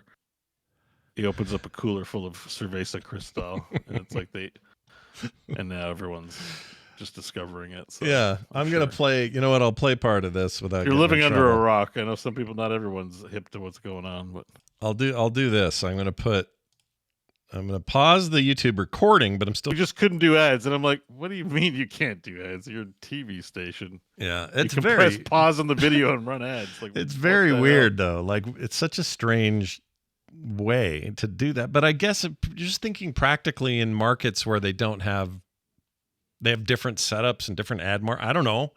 They just don't know what to do. So they're like, well, have Obi-Wan, a lot of the comments I see are like, oh man, I wish more movies like that. I'm like, no, you don't. No, you don't. That's why it's funny, is that they had the audacity to do it, and it happened in Chile where no one even knew there was television.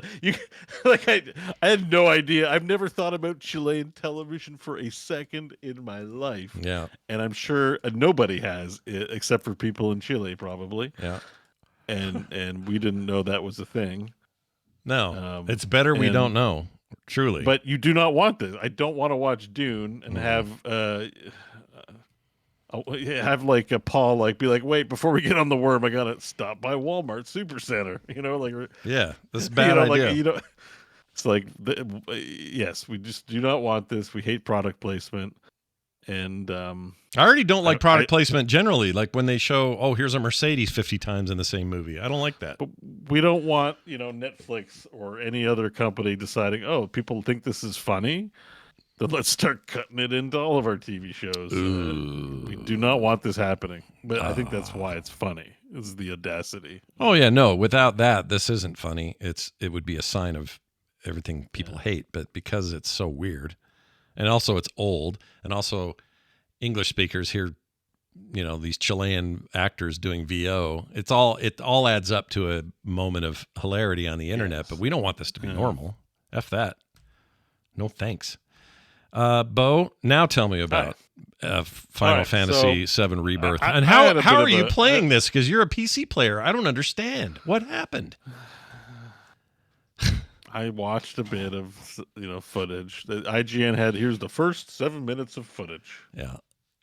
And I was like, it's not spoilers to watch the first 7 minutes of footage. I started watching it, and then my brain immediately went into, I must have this now mode. Yeah. Yeah. And I was like, oh no, I must tithe the Lords of Commerce. I really don't want to wait. But I still haven't gotten far enough to answer this question. I'm a little trepidatious about how they're handling things, because there's a timeline weirdness, and I don't want to hit a spoiler. I'm gonna get spoiled. Basically, even just doing the show, being on the internet, someone's gonna drop in my chat and go, did you see this or whatever, so yeah, I'm not going to show much more than what I just showed to the chat because it's not spoilery, but it does seem like this game really opens up compared to the first one. Yeah, and that's fine. Like you sort of expect that based on how the original went anyway, so that's not spoiler at all. Yeah. So I'm like, okay, doing that cat math in my head where I'm like, do I have the money? Like, yeah, I can afford to buy a PlayStation and then buy the game.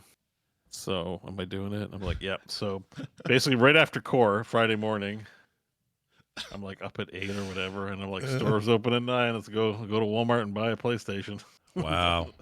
That's so And, funny because had a nice walk. last week you're like, well, thanks, Sony. I guess I'll see you in a year when this is finally on PC. Like you had resigned yourself to it, and then you saw some stuff and you went, nope, I'm getting it. Happens every time. I mean, Tanner enabled me last time, Yeah, he but did. I don't know if I would have held out if he hadn't sent me his extra PlayStation 4. Yeah. Thank you again, Tanner. It's very nice of you, by the way. Yeah, that was very nice of him. Yeah, no, I was like, no, I'm gonna do it. I'm not gonna wait for someone to send me a PlayStation. Again, I'm not gonna lie. There's a little small part of me hearing me complain to someone listener out there might be like, yeah, I'll send the guy my PlayStation 5. You like know? somebody bought a new Slim, like you ended up getting, and they're like, oh, I'll give my regular 5 to Beau, but. Yeah, I mean, I wasn't ever gonna ask for it, but because it happened once, I'm like, maybe it can happen again. I'm not, like, I don't know. Well, at least you're honest about it. So you ended up with a Slim because that's all they sell now, right? That's it. Oh no, I have a disc one. They didn't have any Slims in stock, and I was like, well, I thought yours was a Slim no matter what, though, right? Because the new design is got the cut on it, like the slice line. Didn't do that much research. The woman, so I went to go buy it. It was 9 a.m. It was a Walmart employee. I don't think she spoke English very well. I think she was maybe more of a newer immigrant to Canada, because she's like, "Are you going shop? How was your day shopping today?" You know, and I'm like, "It's good. Can I have my place?" Like, you know, it's 9 a.m. I'm coming to buy a PlayStation. It's a weird time to buy it. It is a little weird. She definitely didn't know very much about the electronics department that she was working in. I was like, can I? Because I asked about it. I'm like, can I get a Slim or not? She's like, yeah. And then she brought you that. Wait, which is it? Yeah, and then it was like, that is the guy who answered her was like, we only have the one kind, and I was like, okay, whatever. You know what? They were confused it came too. with Spider-Man 2, so I actually own Spider-Man 2. Oh, you got a little bundle then. Okay.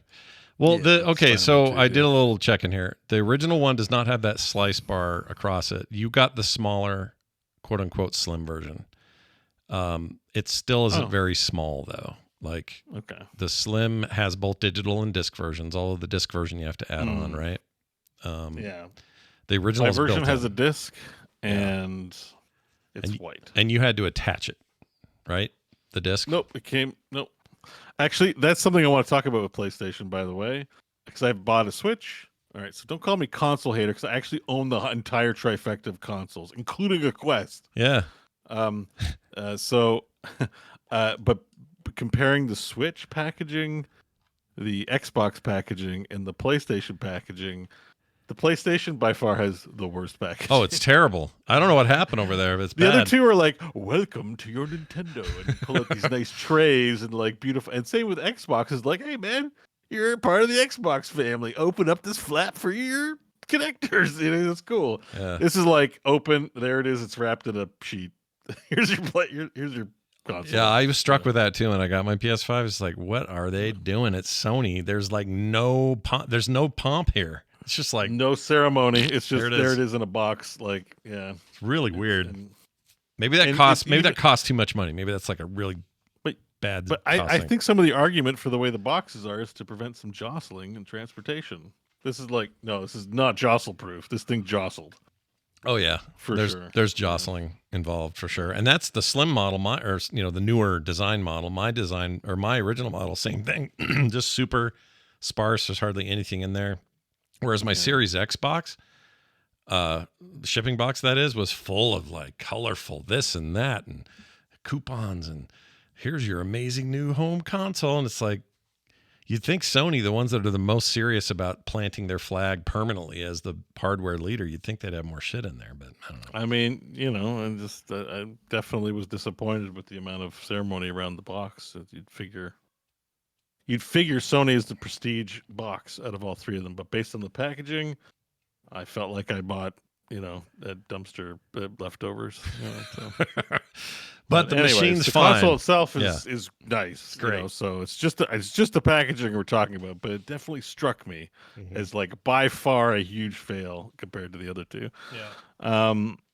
But you know what? And I gotta say, you know how I'm kind of always dour on controllers. like the PS5, whatever, DualShock 27 or whatever this is. It's a good one. The DualSense is a good controller. It's not gigantic. It's a good size, and I don't find it stiff like the Xbox one. This controller rocks, actually. Yeah, I like Sick mine a lot controller. too. Where's mine? Right here. I have a red one. This is this came with my thing. It's got a little dust on it. But yeah, these are great controllers. I don't have a single complaint about Sony's current gen of controller. I think that's my favorite controller I've seen in a while. So the PS5 is nice. Yeah, it's good. Everyone's like, nah, straight to business, straight to business. Stop defending the $1 billion corporation that can afford to make a nice box for your product. Like, right, guys, you're making that up. It's not a straight to business thing. Somebody messed up over there. It feels like they messed up. Maybe the chat's just saying they're inadvertently just sort of making fun of it too. It's like it's not a purely evaluation business. Yeah, it is weird though. I don't know, shoddy. Not that it would take much. Just we don't want jostling in our products. That means you're going to get maybe a box that's damaged. Yeah. Anyway. Yeah. Anyways, so yes, I bought the PlayStation. I set it all up. Part of the unique scenario for me is that I've got to set it up for streaming, which is always a pain in the ass because I got to disable DHCP and get it working with my capture card and all that shit. So I spent like 6 hours doing that. And then I got up so early I was tired. So I streamed a little bit of it and I enjoyed it, but I haven't gotten very far yet because I'm having this problem right now. It's the same with Like a Dragon where I'm like, I got to be in the mood for an RPG and I keep playing Helldivers. I keep playing World of Warcraft just because they're kind of easy to fall into and I don't got to be in I don't got to be in savoring mode, I guess. That's a good way Does of that putting ever make it. sense? Where it's a game you really want to play. Like Witcher 3 was like this for me, where I'm like, I really want to continue Witcher 3, but I feel tired and I'm not going to enjoy it that much. And unfortunately, I fell off, and I have kind of fallen off Like a Dragon. I want to get back to the Infinite Wealth game because I'm very deep in it. Yeah. But I'm always like, I don't feel the best. Yeah. And then weeks go by. Like I play easier to launch titles like Helldiver, and WoW. You just launch it and go and do stuff. Yeah. So I gotta have a reckoning this week. I gotta talk to myself and be responsible and play video games. Yeah. No, see, this is funny because I'm having the opposite right now, and it'll probably flip again. But not normally, but prior to my jumping into these big, deep JRPGs, I was going, I just want something quick and dirty. I just want to get in there and screw around, have fun, watch something on TV while I do it or whatever. Like I was having those kind of moods. And then this is a totally different craving. This is this. I like you said savor mode. I like that because there is such a thing. Gamers, if you're reading books, whatever it is, like how really focused are you on what's happening? And I'm way more focused on that and having savor mode now. And usually I'm more like what you're saying, just get in, shoot. I think it's a state of mind thing too. I had a bit of like a health anxiety over the week too. That always kind of messes with my vibe a little bit. Sure. Sometimes. Sure. I got new pain. Yeah, new pain time. New pain. As you get older, sometimes you get new pain. I got like leg pain. I don't like new pain. New pain's the worst pain. Well, it's not like bad. I just think it's probably a back issue. But like, I was walking and then like I couldn't walk because my leg hurt, and I was like, "What the hell?" Yeah. And then it went away. Hasn't happened again. Just random shit. But it makes my health anxiety go crazy. So when I'm feeling like that I can't sit down and play like a Cloud. We need to save the planet. I need something distracting. But but the little bit I played, let me tell you right now, quality mode, quite the disappointment. Because like obviously I want to play Final Fantasy 7 Rebirth on max graphics. Oh yeah. But it drops under. It might not be all games. It's probably just Final Fantasy. But like that game is manic and quick, and it plays terribly in quality mode. It's actually embarrassing to even put the mode in the game. Like you played the game.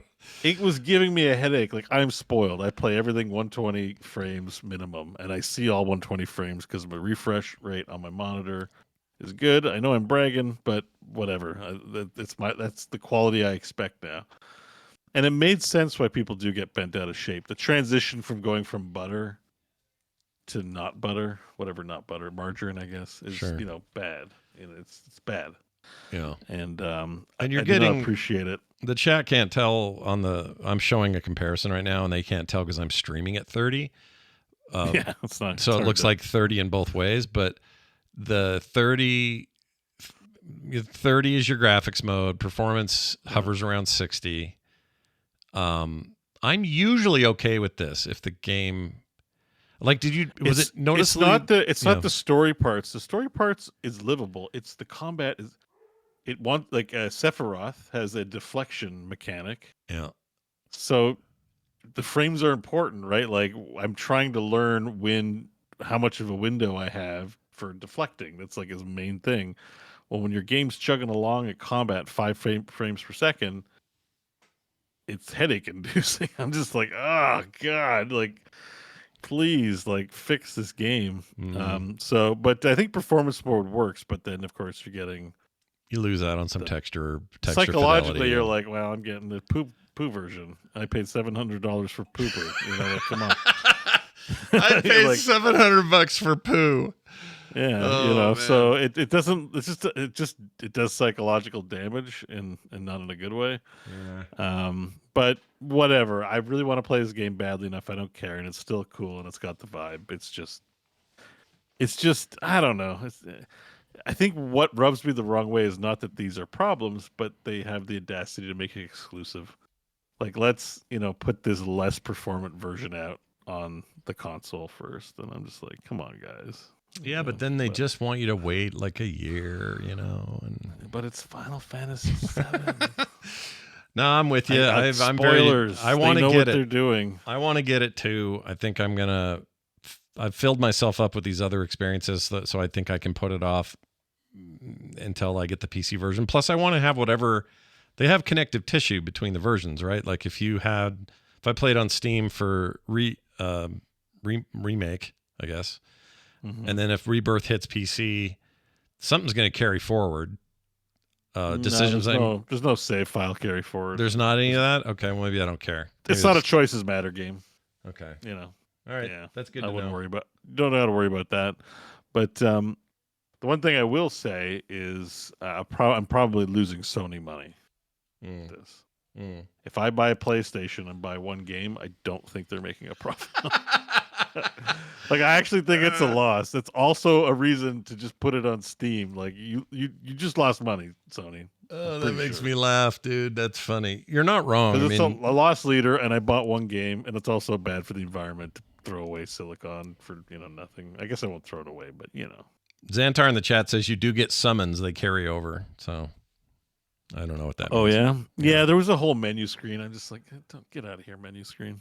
Yeah. Like, it's not like Mass Effect where you're like, I need my save file. Like, yeah, summons carry over. Like, I'm sure to get summons in the new game. I don't need the old summons. Yeah. Yeah. Frame rate's a controversial issue across the board. These consoles promised a lot, and both of them, their big flagship things are all capped. Or have two modes like this, and they try to make it seem cool to say this is performance mode versus the other one. It's like, hey, I'd take a flat 60. What are we doing here? I also forced the console, because it says, what does it say? It's like it runs in 4K in HDR mode, and I've turned off HDR. I turned off 4K mode. My monitor's only 1080p, and it still has a bad frame rate. And I'm like, what happens in 4K in this game? Yeah. You get 2 frames? Like, oh my. Yeah. Like, what is going on? I mean, you shouldn't, according to this side-by-side I'm looking at, they say you should always have a consistent 30, but I'm just here to tell you that video games feel weird at 30. I don't like it.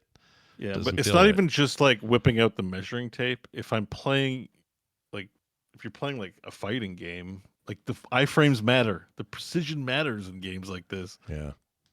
So you can't have precision games running. And that's why I say Sephiroth has a deflection mechanic. Like, I'm trying to time the deflection, but everything's like slideshowing around the screen. It's unplayable in that way. So I did not appreciate that. But it's fine in performance mode. I think like performance mode prioritizes locking the frame rate. Yeah, it looks a lot better at 60, and I think that's cool. I'm sure the PC version will be uncapped for certain cards and stuff, and that'll be nice too. But I maybe, who knows? Maybe this is the year, like some PlayStation thing will happen in the next 12 months, and you'll be like, oh shit, I'm sure glad I got this because now I can play it over here. And, one thing I was happy about, remake does carry over to PS5, so I did want to download it to see if it like ran really well on the PS5 because it's a PS4 title. Yeah, but love backwards compatibility and love that consoles let you keep your game locker. So I was just happy to see that, and they weren't charging me any extra money to play it on. Oh, the that's PS5, good. So. That's good. PS4 version probably. I assume they upped the performance, but as my memory serves, PS4 capped at 30, and there was no performance mode for the first game. I don't remember, but I think you played that whole thing in 30 is what you did. I probably did. Yeah. But I think that game had more of an introduction curve. Yeah. Because they kind of start you like during the flashback scene, you're level 40 and you have a lot of moves, and I think the pace of the game's definitely faster than the first one, just a little bit. It already feels like I'm zooming around the screen fighting things. So yeah, it's weird though. When it comes to video games, give me 60 through 240, whatever monitor and card can handle. That's what I want. 60 is a minimum, but in movies, I don't want high frame rate movies. I hate it. Give me 24 frame film. The magic is gone the minute you give me. It's jacked. That's fine. I don't know why though. Mean, like why do my eyes prefer? It just depends on those two contexts, which one I prefer. I mean, it's an acclimatization thing. I think, Yeah. I think that's just like you're in the habit of viewing things a certain way, so it feels comfortable. Yeah. But I'm sure there's a 60 frame per second movie that you'd love. It just hasn't been made yet. Yeah, they better do something special because they all look like soap operas to me. They look like they're filmed like Doctor Who in the 70s. It just looks like shit to me. Okay, I guess that's the association, right? Yeah, I mean, I see like it and it goes... you associate Prestige with that look. Yeah, it's almost like it's almost magic. It's like artificially, it's mythical, that frame rate. The lower, but frame it's like it's not because there's actually an inherent mythical property to it. It's just reinforcement and conditioning. It's what we used to have. It's that's what why we the always kids, had. Exactly. When young people don't appreciate the things you do, it's because they grew up with other things, being used to other things. But yeah, I think this is no different than that. I agree with you. It's totally that, and it's totally going to be a generational thing, probably. It's like people that watch everything with subtitles on, even when it's their own spoken language. And that a little bit of that cinephile too, right? Because like it matters to directors and filmmakers what they're filming on, right? And what it looks like in the end, and all that. To Joe Blow with the DVD player, he's like, just show me the movie, like, Yeah. It doesn't, so. Yeah. Yeah, I don't know what it is. It's like I tried to watch that Hobbit thing in 60 and I freaking hated it. I couldn't do it. Oh. And I like the Hobbit fine in 24, so I don't know what that is with my own head, but are they showing films at 60 frames in theaters though? Isn't there like new tech that lets them show at high frame rates? If they are, I don't know what I don't know who's still doing that. If if you they just saw Dune, did it seem 60-ish or did it seem no, it was definitely normal standard stuff. Yeah. I mean, there may have been a version of it, I don't know. You have to film it in higher frame rates to show it in higher frame rates. We live in the age of generative AI. This isn't like motion blurring. I bet you that's true. I bet you some upscaling can happen in some weird way now that we don't even know about. I mean, TVs already do it. Your Samsung TV, when you first plug it in, by default has that smoothing on, and that tries to do it. Yeah, but smoothing is bad. That's not AI. That's just I hate it. I hate it. Travesty of humankind. It's the worst. And it's on by default. It's why. Look, I understand for sports or something maybe, but why is that on by default? And no one knows how to change it. So every time I go to a relative's house and they're watching something, and I'm just like, "What are you doing? Give me that remote, quick!" And I change it. Annoys me. And then they go through these phases where they're like, they have no idea what you're talking about. Then you're irritated that they're mad about because they feel humiliated that they never noticed. Yeah. So they're irritated with you or irritated in general. And then they're thankful. That's the phases. Yeah. No, this they go through denial. They're like, confusion? What? You're making a big... there's no different... Oh, there is a different... Oh, it looks better. and then they're angry, don't know where to direct it, might direct it at you, and then they're like, "Man, thanks for shutting it off." Yeah, my TV looks normal. Then again. comes acceptance. It's the stages of denial. It's the stages, of grief. Yeah. Of true motion grief. Exactly. But there may be a new version of True Motion that NVIDIA is going to get even richer off of at some point, where it doesn't have the smoothing effect. It just has a new effect that maybe looks better. Well, I mean, it's possible. DLSS is essentially this. I mean, it's I mean, we want our games to have like the billionest of frame rates, right? Like, yeah. It's a weird thing where you're like, movie doesn't look cinematic with a high frame rate. Game must have high frame rate. Yeah. It looks bad. Yeah. And we're weirdos, is what we are. It's just it's our expectations and our rationales and our associations. I think that is true. Yeah. You also played Helldivers. More of that, obviously. Good stuff. I mean, having fun. Yeah. So we missed out on multiplayer. Missed you this week. Your stupid ISP. Oh, it was a bad day. Tuesday. That whole day got effed. But we roped Kyle into playing, so that was good. And we got John in, and we cranked it up to difficulty 7. So, and I got memed on the whole time because I said we're going to do difficulty 7, but no distractions. And then for some reason, Kyle and John would not stop saying no distractions, no distractions. I had like a real Wyatt Chang moment there. Apparently, I was like, "Are you guys making fun of me?" At one point, they're like, "No, but no distractions." And I'm like, "Okay." A real Wyatt Chang moment. Yeah, well, it's like nobody you'll ever shut up with the "Do you have phones?" Like, okay. Oh no, he'll never live that down, and it's not even his fault. I hate that. The poor guy. No, I mean they put him on the spot, and he got blindsided, and it wasn't fair. But anyway, so how was 7? 7 sounds crazy. Did you guys make it? Did you live? Yeah. Well, Bile Titans are like basically what I appreciate about the difficulty level in this game is like whatever you thought was hard at the previous difficulty level now becomes a normal everyday experience, and there's new shit to worry about. Yeah. So 7 is pretty rough. It's rough in the sense that when you play on a lower level, you beat the horde that appears, and then you got some calm, and you move on to the next thing. 7 is like you're not killing everything. You're like managing what's happening to you and moving on. That's why I said no distractions, because like if you sit and try and close every hole, they just keep opening up new holes. Like you'll never get anywhere. Like you got to kind of just run away from the bad guys at that point. It's like its own stressful challenge. It's cool though.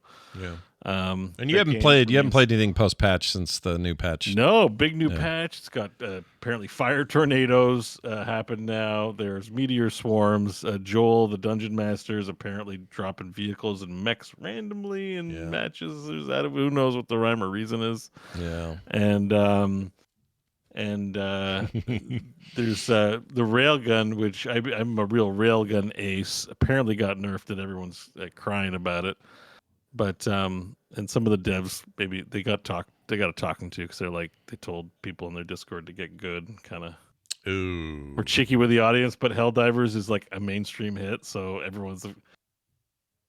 You brush your hair the wrong way, and gamers will be like, "Yeah, your hairstyle is woke. You don't like your game." Like they're dealing with this like level of attention now that is like probably really annoying. Yeah. Even though they're happy to be successful, so I think it was probably overblown, but they had to PR it up a little bit. But people are kind of mad that their easy solutions to later stages of difficulty got harder, and the CEO has been out being like, yeah, well, get used to it. That's what this game is. This is meant to be a hardcore, freaking hard game. That's the plan. I just want to remind everyone that the railgun does have an unstable mode, and they didn't nerf the unstable mode. What I like about the unstable mode is that if you let the bolt charge up too much, you blow yourself up and the gun. So even if you respawn, you can't go recover your gun because it blew up too. It's awesome. That's great. That's great. Yeah, I think I saw you do that one time. I saw you blow yourself up one game where you had that gun. Yeah, that was fun. It's funny. Yeah, good time. Anyway, we've talked at length about Helldivers. I don't have too much new to say other than it remains a good time. It's a badass game. It's real good. I hardly had any time in it this last week, mainly, again, because I'd check in and go, oh, no one's on, so I'm going to do this other thing. And then I got hooked on these damn Japanese RPGs. And then I haven't gone back much, but I look forward to diving in after this patch. And they're doing a bunch of not PR, but like marketing about the mechs, like some propaganda posters and, what these what these mobile suits are going to do to the battlefield and all that kind of stuff. It's fun to watch this thing evolve. So, we'll keep playing it. And we'll keep talking about it. Yeah. What else? Oh, WoW SOD. That's the Season of Discovery Phase 2. How's that going over there? We don't. It's like I'm up both ways. I know people don't necessarily want to hear about Warcraft every week all the time, so I try to keep that to sort of a minimum. But it's just this is we have the pedigree of the instance and stuff like that, and it's sort of still a moment. And sure, I just find it's got its hooks in me, just really, really bad. So the 100% XP boost means you can level up faster. So I'm leveling up my alts to run multiple raids so that we make sure everyone gets a chance to run in the core guild. Gone. Oh, by the way, good. I think I mentioned it last week, but I can't remember. Did we clear? We full cleared Gone. Oh yeah, you mentioned raid. I can't. Yeah. It was last week. Okay. Mm-hmm. Yeah, right. Yeah, that was awesome. Yeah, sounded like everybody. Everybody who wanted. It's sort of what I've been competing with. Like all these RPGs, I got to sit down and get into it, and then WoW can kind of be just like a click play and watch something on the second screen and adventure around the world and stuff. Are your alts? How many alts do you have? Are you making one for everybody, or what's like every class? So my main is a warrior, is 40. I have a hunter, I have a priest, I have a druid, a rogue, and a mage. Good lord! So pretty much all the classes. I just haven't done shaman, and that's about it. And then I'm paladin on Alliance side, I guess. You remember when you said? I remember you said at one point, I'm just making this warrior. I'm not gonna make it. And then you said, well, the hunter's fun. I'm gonna do this hunter, and that's it. I'm not gonna do these. They laugh at me. Yeah, no, I'm only gonna play Saturdays. It's core community day, and then they're like, well, we're gonna raid on Tuesdays, and I'm like, well, I want to be in the raid. And then I'm like, I'm only gonna play Tuesday nights and Saturdays. Then it's Wednesday, and I put in like a 12-hour session, like leveling shit. And I'm like, oh my god. Yeah. Everything I say I'm not gonna do is like what happens, like because I know it's gonna happen. When you're like, I'm not gonna fall in love.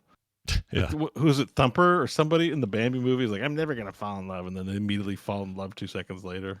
Yeah, when you say it, like, right? I'm gonna wait a year for Final Fantasy Rebirth, the 7 Rebirth, and then like week. I mean, I know myself enough. Like I hear the bullshit that comes out of my mouth, and I'm just like, I'm gonna my willpower.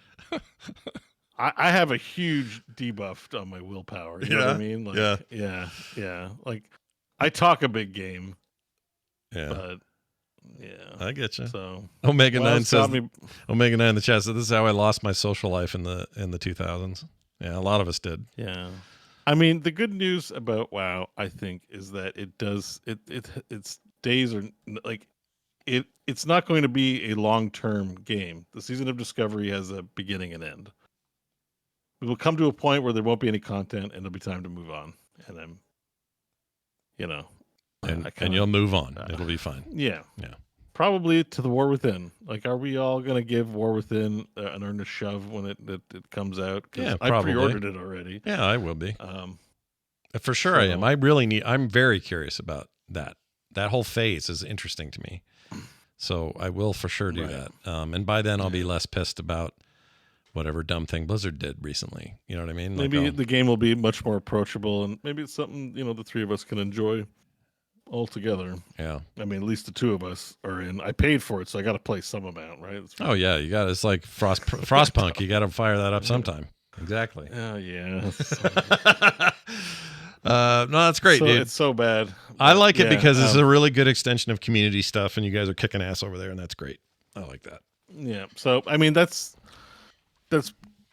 totally what this was all about. It's been more fun than I anticipated. I guess the way MMOs hook you in, right? Like, yeah. I just really wanted a way to play with the community members and offer that up. And it's like, oh, there's a reason why the game got popular in the 2000s. There's a reason why cocaine is addictive. It's like, I'll just do cocaine on Saturdays. It's fine. Yeah. There's a reason this game was for all intents and purposes, it was like Fortnite for that generation, kind of, and still is in some ways, but But I gotta stop playing it. I have lots of other games I gotta get to. So. Yeah, that's right. You got to save Frostpunkians from death. Well, I mean, even just I need to play Yakuza and Final Fantasy 7. Like I haven't played enough that I need to get some hours in this week for that. Yeah, no, that's great. All right, we're gonna take a break. When we come back from this break, I got a little game for Beau. It's a quick one, but it's gonna be a fun little auditory knowledge video game quiz. But we have to do a break in order to do that. So we'll be back shortly, and it won't be very long either. Chat room like 5 minutes. For you at home, it'll feel like nothing. So we'll see you guys in a second. Stay tuned. Well, just having someone to bounce it off of helps. Oh yeah, for sure. Especially when they don't care. Yeah. They know you have health anxiety. They're like, uh-huh. Yeah. It's like, Mom, my thing hurt today. Well, I don't give a shit. All right, thanks. I feel better. Yeah. All right, I'm probably fine. Yeah. All right, here we go. Bringing it back. And we're back from where we were, which was a small break. And it's time now to play a little bit of a game. I don't really have a theme for this. Maybe I do. Let's do like this. A little something there, a little Vegas-y music. Beau, we're going to challenge you with an auditory contest. Challenge time. Now, you have to reach back into the history of your gaming life a little bit for this. But these are sound effects for a bunch of games, and your goal is to tell me what game these are from, and I'll tell you if you're correct. Okay? Oh, interesting. Oh, I like this. Yeah. It's like when they do that on Jeopardy, when it's like, here's a sound. Yeah, exactly. Like, it's just that's like Mozart's Fifth. Yep. Or what is Mozart's Fifth? And I thought about doing multiple choice, but these seem easy, so we'll find out. So we'll just go for it. Here's your first sound, and then you tell me if you know what this is. Here you go. All right. What's that from? Oh. You know the sound, I promise you. I know the sound. Can I get another listen? Yep. As many as you want. That's like a Final Fantasy prompt, 7 prompt. You are correct. Nicely done. Yes! Holy crap. All right, we're off to the races here. This is good. I started easy. Well, easy-ish. It's like moving your cursor around, I think, in the menu screen or something like that. It's totally a menu prompt thing. Wow. So you're absolutely right. Nicely done. Here's your next one. So we're so far we're 1 for 1. How about that? This is a hard one, kind of. I'll give you a hint. NES era Capcom game. It's Capcom NES. Yeah. Capcom NES. Capcom. It's like sounds like a jump sound of some kind. Capcom. Yeah. What are the Capcom games? Dragon's Dogma 8-bit thing. Here you go. What's the sound?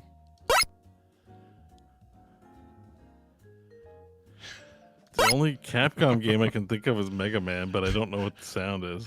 Well, good news. It's Mega Man. Nicely done. He's shooting. Oh shit! Yep, Really? you did it. Okay. That's him Is shooting. it the jump sound? Did I get the right? Oh, it's shooting. Shooting. Yep. All right. Here's an easy one. Oh. Yeah. What game does that? Might help that I do it over Sorry. there. Excuse me. Pardon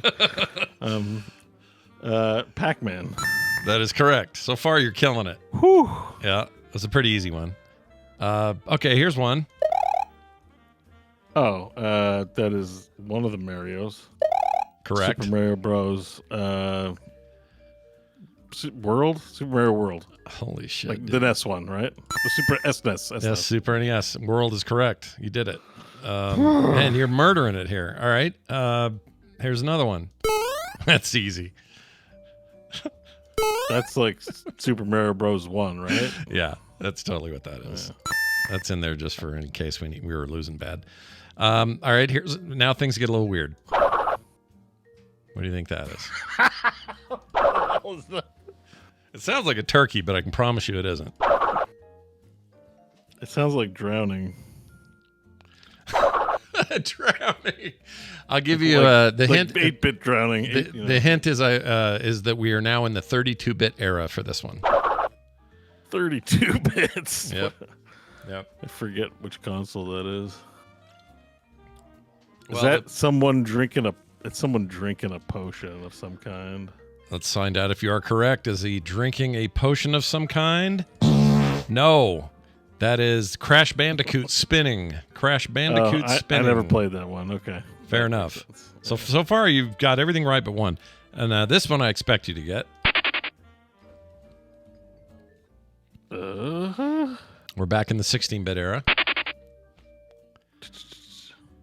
And I know you played this. You say Castlevania, is that your answer? I guess. Let's find out if it's Castlevania.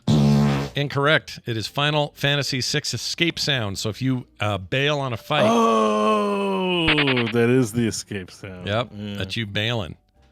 Chat room with their chop lifter. Wouldn't have got that one. Here's one. Oh, did we do this one already? Oh, that's the Diablo drink a potion. You are correct about that. Nicely done. Original Diablo potion drink. That one I know because I played around with it in one of the core intros. It's the sound used. It brings me back hardcore to hear that. Yeah. Iconic. Here's one. Oh, it's Yoshi's. It's a Yoshi sound. That is definitely a Yoshi sound. It's Yoshi. I'll give it to you. Yeah. It's actually from Super Mario Brothers or Super Mario World again, but it's Yoshi will suffice. This one should be easy. I'll do it again. Oh my god. Is it Final Fantasy VII again? Let's find out. Is it? No, it's Sonic the Hedgehog picking up a ring. Sonic the Hedgehog. Oh, I could have gotten that. Chat room got it right. I don't think I would have gotten it, but now that you say it, I'm like, clearly that's what that is. Now here's another one in your wheelhouse. That's a chocobo. Oh, well done, dude. Killed it. Yeah, chocobo specifically in 7, and it's taken right. I captured that right out of a 7 replay. Here awesome. Is. I don't know if this one will be easy or not. I knew this one, but anyway, here it is. We're back in the 8-bit era. Sounds like a death sound. But what game is it from? Yeah. Ninja Gaiden? Let's find out. Is it Ninja Gaiden? No. Nope. Tetris. When you clear a row, you get that sound. Oh, yeah, okay. Yeah. That's when you clear it. Yeah. Old school. Okay, how about this one? That is Diablo. Look at you with the Diablos. Nicely done. That's like money. Purchasing or money? Yeah. Money Just sound. gold, I guess. Gold getting chucked around. So it used to be, they make a very different sound now, but back in the day, that's what it sounded like when you'd pop a chest and out would come gold. Yeah. All right, how about this one? That's arcade / 8-bit era.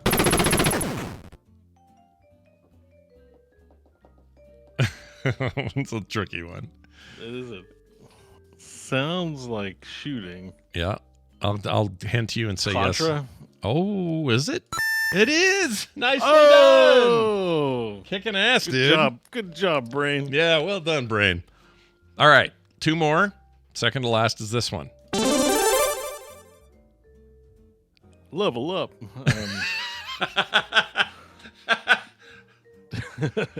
I mean, Definitely has that sound. it does have that vibe, right? A level up vibe. It's like a music-y or stylish cool kid game.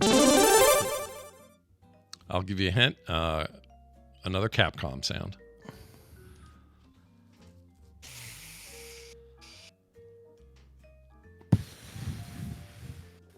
My brain's. I got nothing. You got I nothing really on got that nothing. one? The answer is Super Street Fighter 2 character select sound.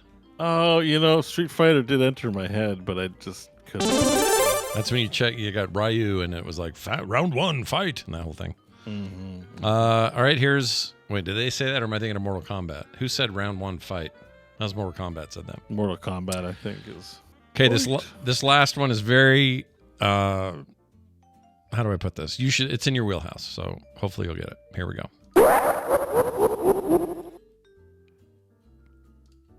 Oh.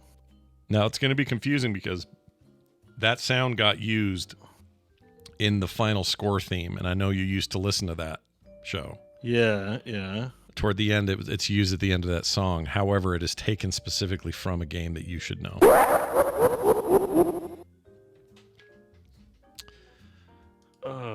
Chat room has an idea. They're close.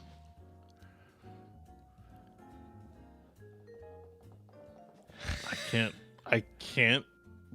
I'm thinking like Ghosts and Ghouls or something like that, but It definitely has that vibe, right? yeah. But there's an 8-bitishness to it. It could be like some iconic character. Like it's a laugh. There's definitely a laugh. I will tell you that it is a laugh. It is a laugh. I don't know the gamer character. Well, the answer is Kefka. Kefka's laugh from Final Fantasy VI. Yep, FF6. Someone in the chat said Chrono Trigger. Kefka was not in Chrono Trigger. He was a jerk. Kefka is a dude in 3 US. That's right. No, 2 US. 2 US. 6. No, it's 2 US or 3 US. Well, whenever it's 6, so 3-6, right? 3. That's 3 US. Yeah. Yeah. US. It's an amazing game. It's been a while since I played them. My precise memory is not. I think you did really well.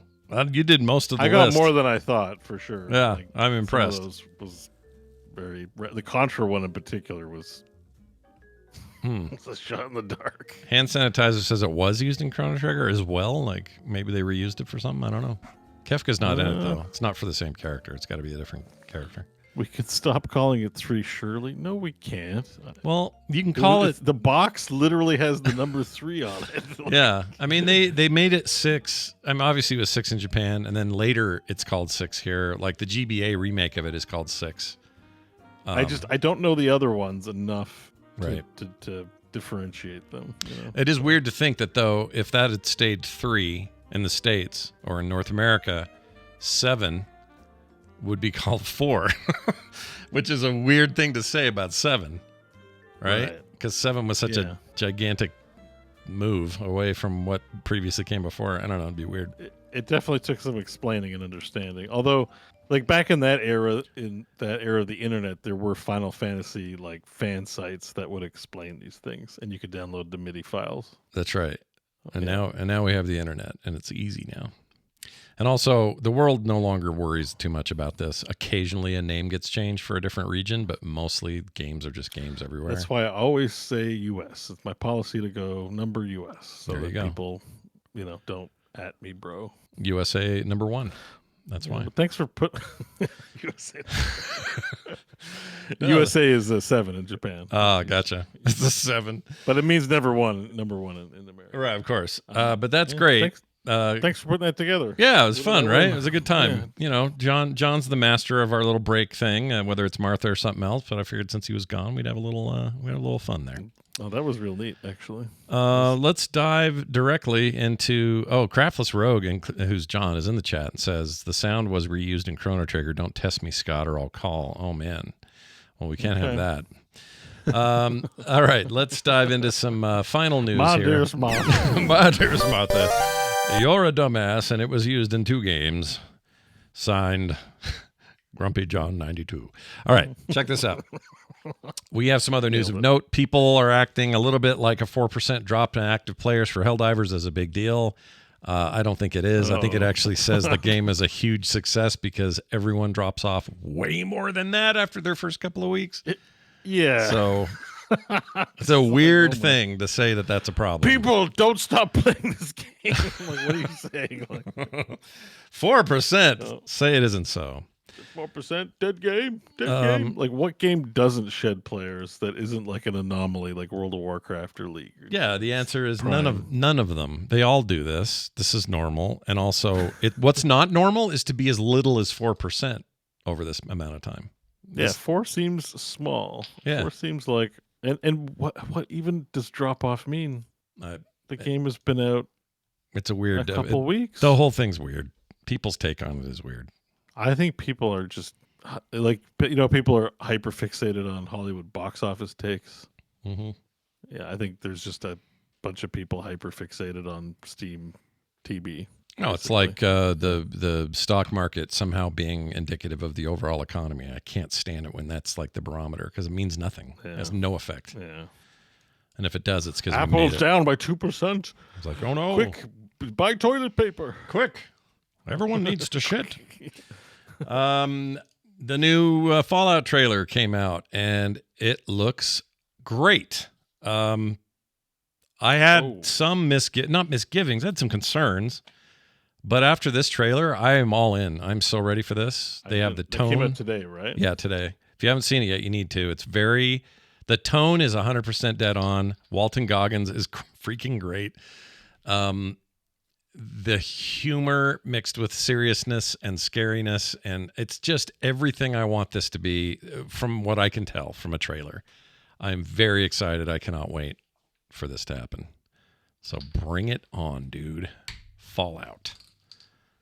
Proper adaptation of one of my favorite How worlds. soon is it coming out? The date on this is, hold on, April 11th, and the entire season they're jumping at once. Get the whole thing on the 11th on Prime. Oh, sick. Yeah. That'd be a good binge if it's really good. Yep. It does looks look awesome. interesting. I'm all in for this. I could not be more all in on a thing than I am this right now. So bring it on. More deserts. Get excited, John. More deserts. What else? Hey, John, play Frostpunk. That's got snow. Beau, let's talk about this story. Ghosts of Tsushima, the game I need to finish on PlayStation 5, is coming this summer. And we have that to look forward to. Right. So I guess we know about cross save because I'm not a cruel person. You know, if you're going to finish this, I'd love to see you finish it.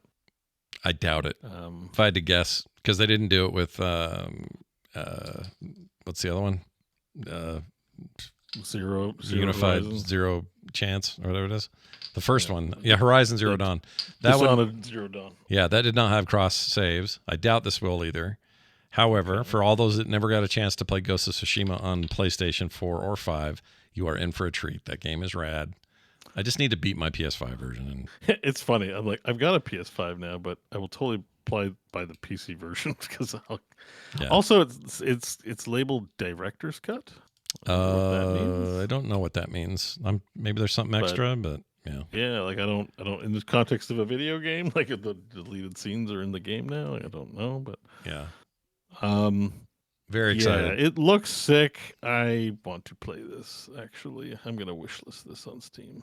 And I look forward to a proper sequel. But for now, more people getting to play that game is a good thing. That game's amazing. So good luck. Yeah, Bloodborne. Why Bloodborne never gets ported to PC, I will not ever understand that. That's a Sony and From Software just need to have lunch. Pull the trigger. They've ported Sekiro, and we have Elden Ring as a double launch, and all the Dark Souls are on there. Bloodborne. There's a rights dispute behind the scenes. Well, there must be, but it's Sony who's hot on PC releases now, and it's From who is also happy to do it. But we're like 10 games away, unless I remember. I don't know how up to date this information is, but I remember reading something probably about Skyrim. I think Skyrim had PlayStation issues on launch for the longest time. Yeah. And I remember reading something about, they do funky things when you're like developing your game. You have to do it for the PlayStation. At least maybe that was 3 or whatever. Yeah. The way they write to memory or something like that was very like, ugh. Yeah. The 360 version was superior. That was true of Red Dead as well. Same problems, or some of the same. Yes. So there might be some, because that's a PS exclusive, right? So there might be some weird engineering thing they did to get to push frames out or push quality out on that thing that just makes it like not impossible. Shouldn't be. But I mean, PS4 was x86 architecture by then. PS3 was a problem. That's why I'm like, I'm not sure how up to date this information is, but there's definitely an obstacle. If From Software has pretty much their entire catalog except that game, right, on PC. Yeah. So there is some kind of an obstacle. Either it's a rights issue or something that requires money no one's willing to put up. Yeah. Something's weird there. Yes, it would sell crazy, and even I might be curious enough to check it out because people love that game. Yeah, people really love that game, and I've always been curious. I mean, I don't know, it's another Souls-like, and I don't like those, but maybe I will. You know what? Maybe all roads lead me back to a proper playthrough of Elden Ring. I don't know. I'm supposed to be your Elden coach. That's right. Maiden. I mean, I volunteer myself as tribute if you want to. Even if we just do one session. Yeah. you know. I think I would enjoy that, and that to me is a good motivation to want to play it. I need to buy it on PC though. I have it on my Xbox where I have it. I guess I could stream that, but I don't know. I wish I could give you my copy. I bought Elden Ring with the sole purpose of trying it out with a VR mod. Yeah.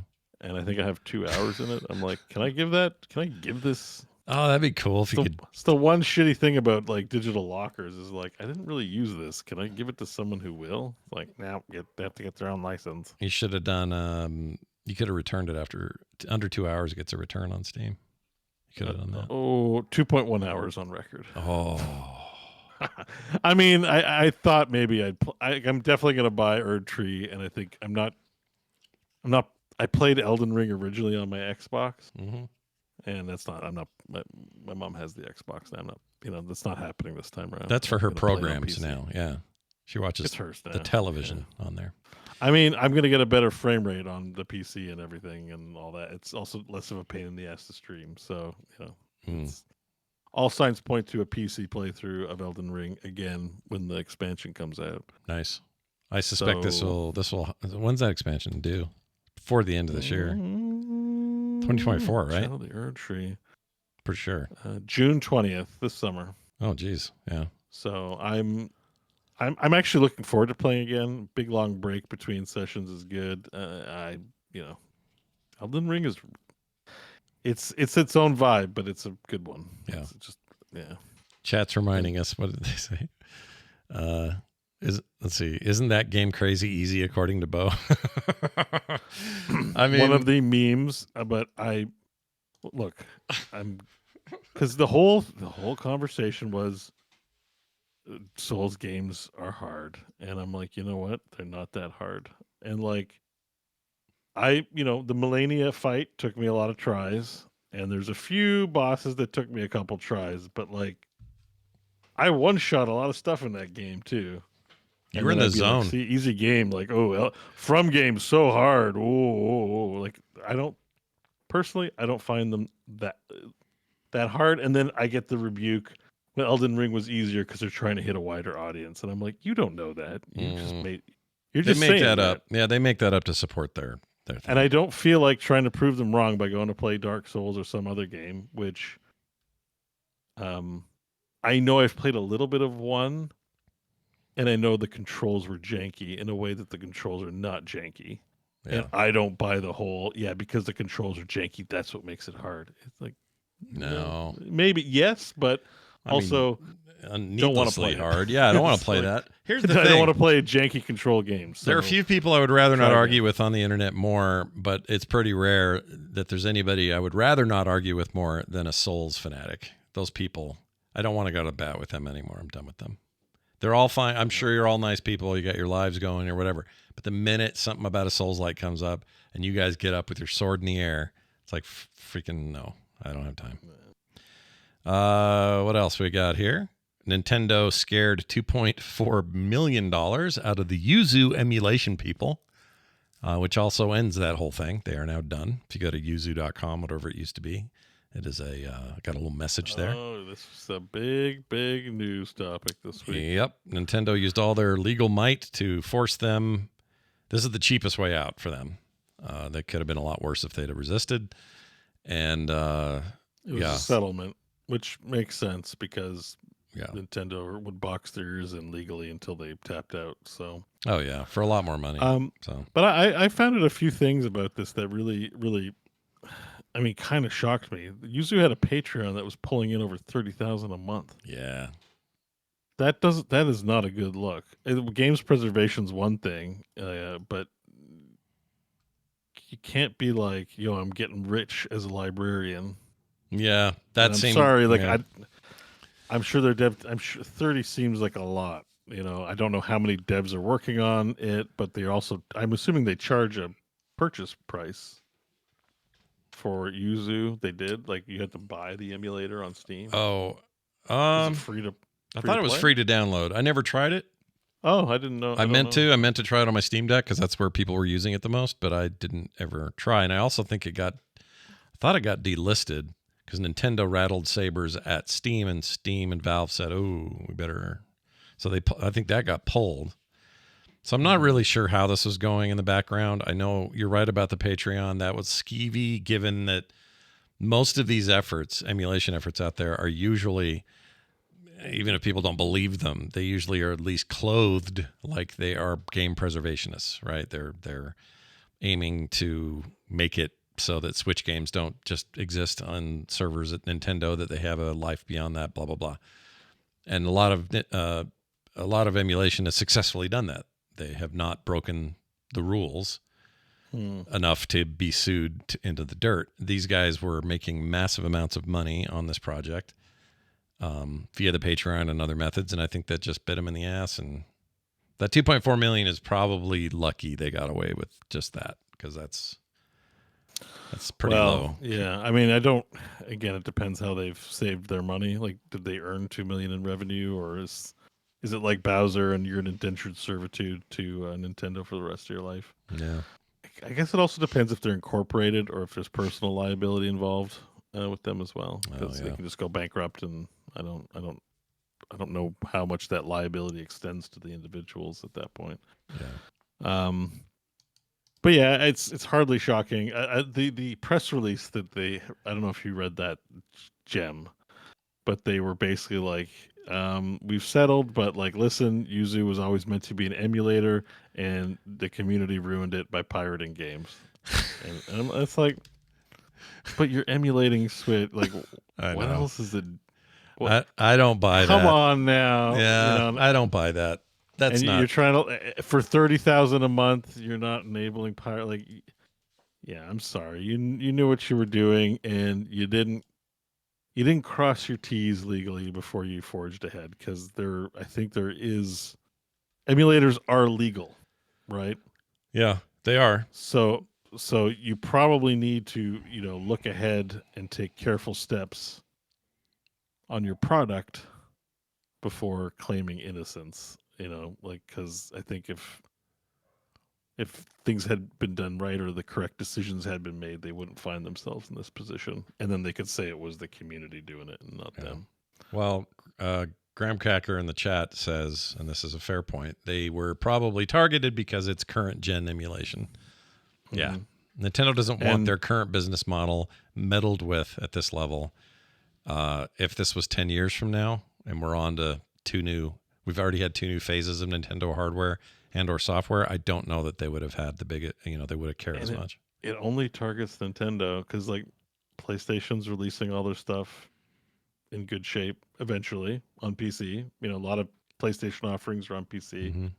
It lowers the incentive to want to spend time trying to emulate something that has PC versions. Yeah, and Microsoft's Xbox dating everything, really. I mean, it's all PC and Xbox, and also backwards compatible. So yeah, it's really only Nintendo that's got to like defend itself in this manner against stuff like that. And yeah, I think also too, it might not just be current date, but I think gaming has gotten more competent about it, because I guess you have to have encryption keys to do emulation on these ROMs now. Yeah, and that leads to, I think in court, it's more demonstrable that you're breaking a lock.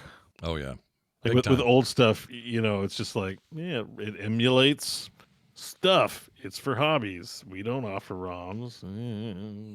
Like you can kind of, but now it's like, well, if you need to jailbreak something, I don't think you can get away with it as easy. Yeah, you literally have to jailbreak a ROM that is way more sophisticated in its security. Like you're right. There's more receipts. There's more. It's just a trickier thing. Yeah, it's more receipts. That's a good way of putting it. I mean, but I do think this puts some pressure on Nintendo. I think I don't know what the long term is with them. Like they've never been great at letting stuff be more public. It's all, they want to hold it all, and they only want to let it out when they feel like it. And I don't know. That being said, their exclusivity plans with third-party creators is not what it used to be. Yeah. Like, they're pretty much any other old computer, because, like, you can get Hades on there, Diablo. Like, it's not a two-way street with them. Like, it's like, yep, all these PC offerings can work on the Switch hardware. Yeah. But just not the Nintendo stuff. But they're not putting out games at a pace like maybe they used to, you know? So no doubt. I don't know. It's Tonda Ghost is right. Less exclusives. exclusivity breeds less piracy. I'm all for this future where I can get stuff in multiple places. These digital lockers are less exclusive to one or two big platforms. Like, I don't know. Nintendo would kill it. Even like if Nintendo had their own Steam, made their own store, which I could see them doing that to have control over their IPs. Mm-hmm. They could charge. They could do like a 50th anniversary Super Mario 1 and probably get away with charging like $50 for it, and people would buy it. Yeah, probably. There also, it should be stated, someone mentioned one in the chat, but there are multiple Switch emulation projects that are not targeted by Nintendo in this way because they're not being weird like they were with their $30,000 a month Patreon and everything else. So there's a good chance. Yeah, I think also, but there was a lot of, from the articles I've read, there's a lot of brouhaha during Tears of the Kingdom's release with that emulator in particular. I'll bet. Yeah, that put a real spotlight on it to have a big release like that. Because I think they pointed to the increase in their Patreon support around the time of that game's release because people were rushing to get pirated. People wanted to have pirated Tears of the Kingdom, not pay Nintendo for it. Yeah. And like, I mean, I kind of don't blame Nintendo in that case. Like, I don't blame them at all for a brand new game. The argument for piracy is more to do with like places that can't afford it or don't have access to these games. Like if you live in a part of the world that you can't easily get a Switch or Tears of the Kingdom, but can run it on a PC. Like I understand that. Whether it's right or wrong is a different conversation. Yeah. But if you can't afford to pay for the game, you should pay for the game. Yeah, especially a new release like that. Now nobody's saying rush out and find an eBay copy of the gold version of Ocarina of Time in perfectly working order with a working battery. And I don't even think Nintendo's saying that. I mean, I guess they kind of are because they have N64 games on their service now, but including that game. So maybe that's a bad example. I don't know. So many ways to get old pirated ROM. I mean, we bought Ambernix and like it's clearly got a pile of stuff that's not licensed. Like, I mean, I don't think they're going after it all the time. Like the press might make it slate. They're protecting their current gen IP, the egregious ones. Yeah. Is there a case for games preservation that should happen? Yes, absolutely. Of course, but absolutely. You got to do it. We need to do it the right way, and a lot of people have commented that like the local libraries carry lots of video games. Actually, if you get up out of your chair and go to an actual library, you can. Libraries are great, man. They got Tears of the Kingdom. They have Tears of the Kingdom. Yeah, they got all kinds of stuff I want over there. So like that's why the games preservation is tenuous, because it's like, did you go to your local library first and ask them to preserve the game? Like to store them in the thing or work with them? No, you just started a Patreon and did your own thing and don't really have a leg to stand on because you were thinking about profits first, and that's why they're mad at you. They had a good name though. Yuzu, what was it? Yuzu. I always want to say Yuzi for some reason. It's not. It's Yuzu. All right. Well, that's all the news that we care to discuss. So let's do this. That's a good question. Got a call here about a game, and It'll explain itself. Hello, Core Boys. This is Sudnerd calling to talk about couch co-op. You guys were talking about it, and you missed one that I think would be important to hear about, and that is the only game that my partner has ever played. She does not play video games, but she will sit down anytime I mention playing this game, and that is the Untitled Goose Game, in which I do all the objectives, and she just grabs somebody's hat and runs around laughing maniacally. Thanks. Bye. I know. So John and I both played that game. I didn't know that game was co-op. I had no idea. I just played it by myself. Yeah. Sounds all right, though. And she sounds like a chaos player. Like just doesn't want structure, doesn't want objectives, doesn't want, she just wants... Basically, she's the kind of player that likes to, when you plays Grand Theft Auto, doesn't do anything except run over pedestrians, Yeah. Just like, that sounds right. That was a thing. Like, look what I can do in this game. And you just like mow over an entire block worth of people. And, yeah, my son was, I don't know, 5 to 8 or something, or maybe even up to 10 or 12. That's all he wanted to do. is if there was like a cliff's edge, for example. He's supposed to do an objective in a game. He would see a cliff's edge out of the corner of his eye, and his goal then was to screw the story. I'm going to go see if I can jump off the cliff. That's all he cared about. The apple doesn't fall far from the tree. Then I've seen your Just Cause clips. Yeah, dude. Those kind of games. I think that's why those games appeal to me. I never forget like them. that. I associate you with Just Cause and like look at me jump off this cliff and Dude, the shit you could do in those games. Just Cause 3 peaked. It peaked at 3. 4 was a bit of a disappointment, but I miss them. I miss those games. Bring them back. You know what? More Just Cause. I'm a little annoyed, or I'm nervous because Warner Brothers is canceling game stuff left and right. They're really doubling down on live service games and mobile, and less on prestige single player games. Despite the fact that Harry Potter game sold more copies than any game last year, it's a huge success. It makes no sense to me.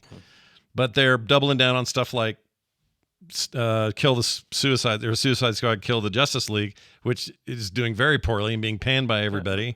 It's like I don't understand what they're doing. I think what happens is the C-suite in the mobile space makes fun of the C-suite in the non-mobile space. They're like, man, Hogwarts Legacy did so much, and they call their buddy over at I don't know, Zynga or something. Yeah. Who makes mobile games? I don't know. Sure. One of those guys. King. They're like, man, we made like this much money, and they're like, yeah.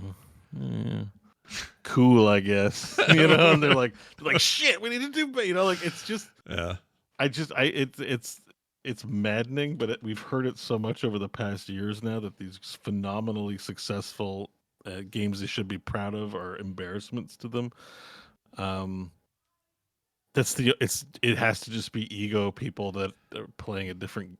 They're not interested in video games. They're interested in. But imagine if me, you, and John every week complained that Shroud was getting all the money in the creator space. As an example, I'm just using his name. Sure. Yeah. That's such an unhealthy way to look at any of this. Like, but I mean, I think if it's all about money, I get it. If that's all you care about, but I think what you're touching on is a whole other thing that we're not a part of either, which is those guys also pick at each other behind the scenes. Well, yeah, they're no different than Tom Cruise hating that Chris Pratt got paid more for something or whatever, like all that bullshit, the trade bullshit from that. Yeah. That's happening in that space too. We are so not a part of it because we're normal human beings. I like it this way. I'm telling you, not insane millionaires that are toddler like. I want to pay my bills. I want to stay out of debt. I want to make good things, and I want real community online. It's all I've ever wanted, and if that's all I ever get, I'm happy with that.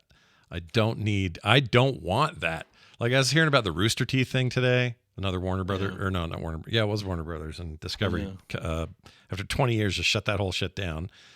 And it makes me go, I'm never selling this shit to anybody. I'm not letting anybody else control this. I don't want any of that. Now you might say, well, Scott, those guys they may shut it down, but the founders are going to live in their mansions and drive their Ferraris.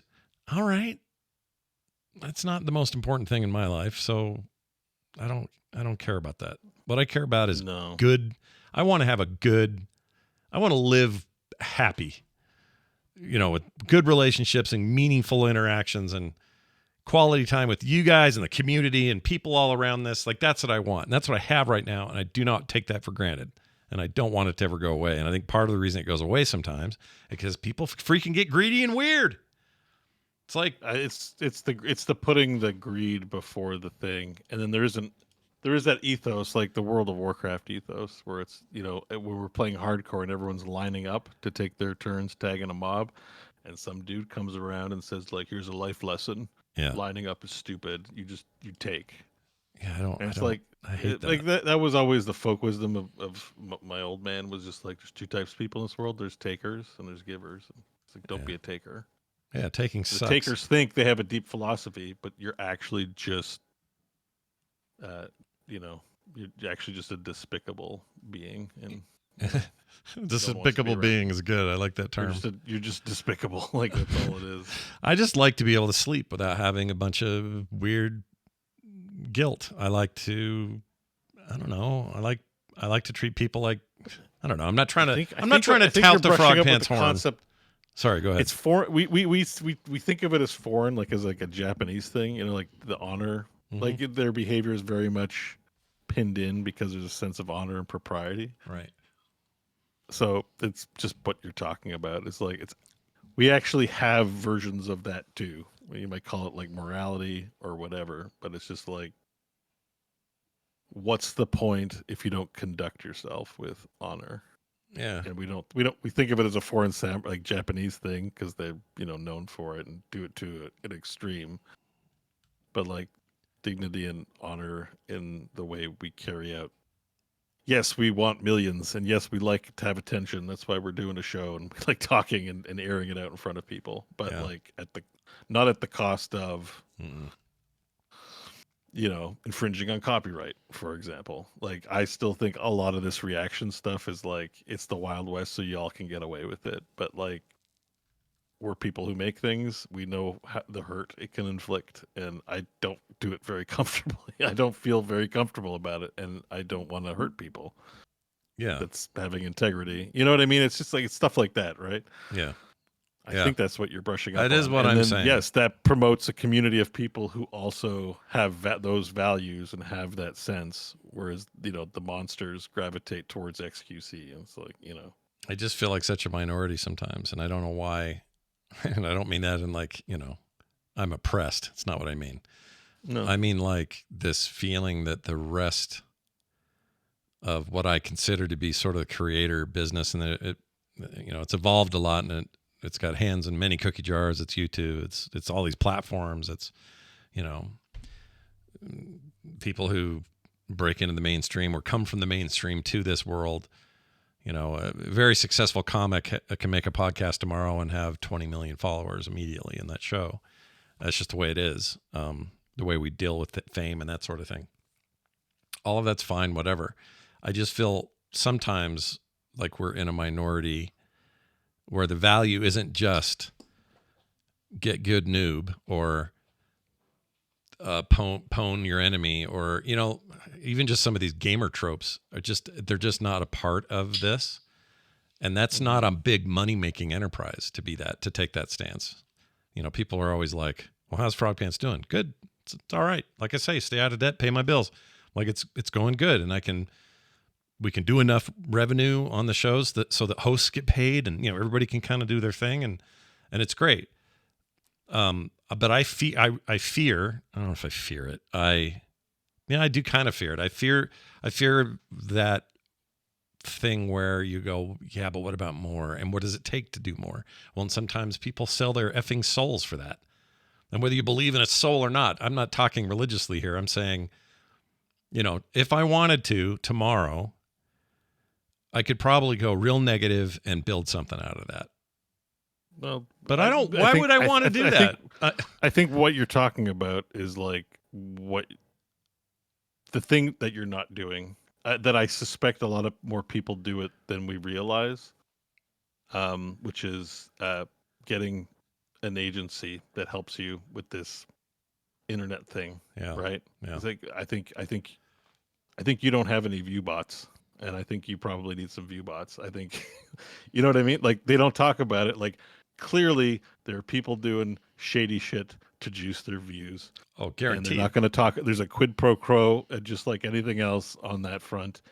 And of course, nobody does it. But there are agencies out there that offer it.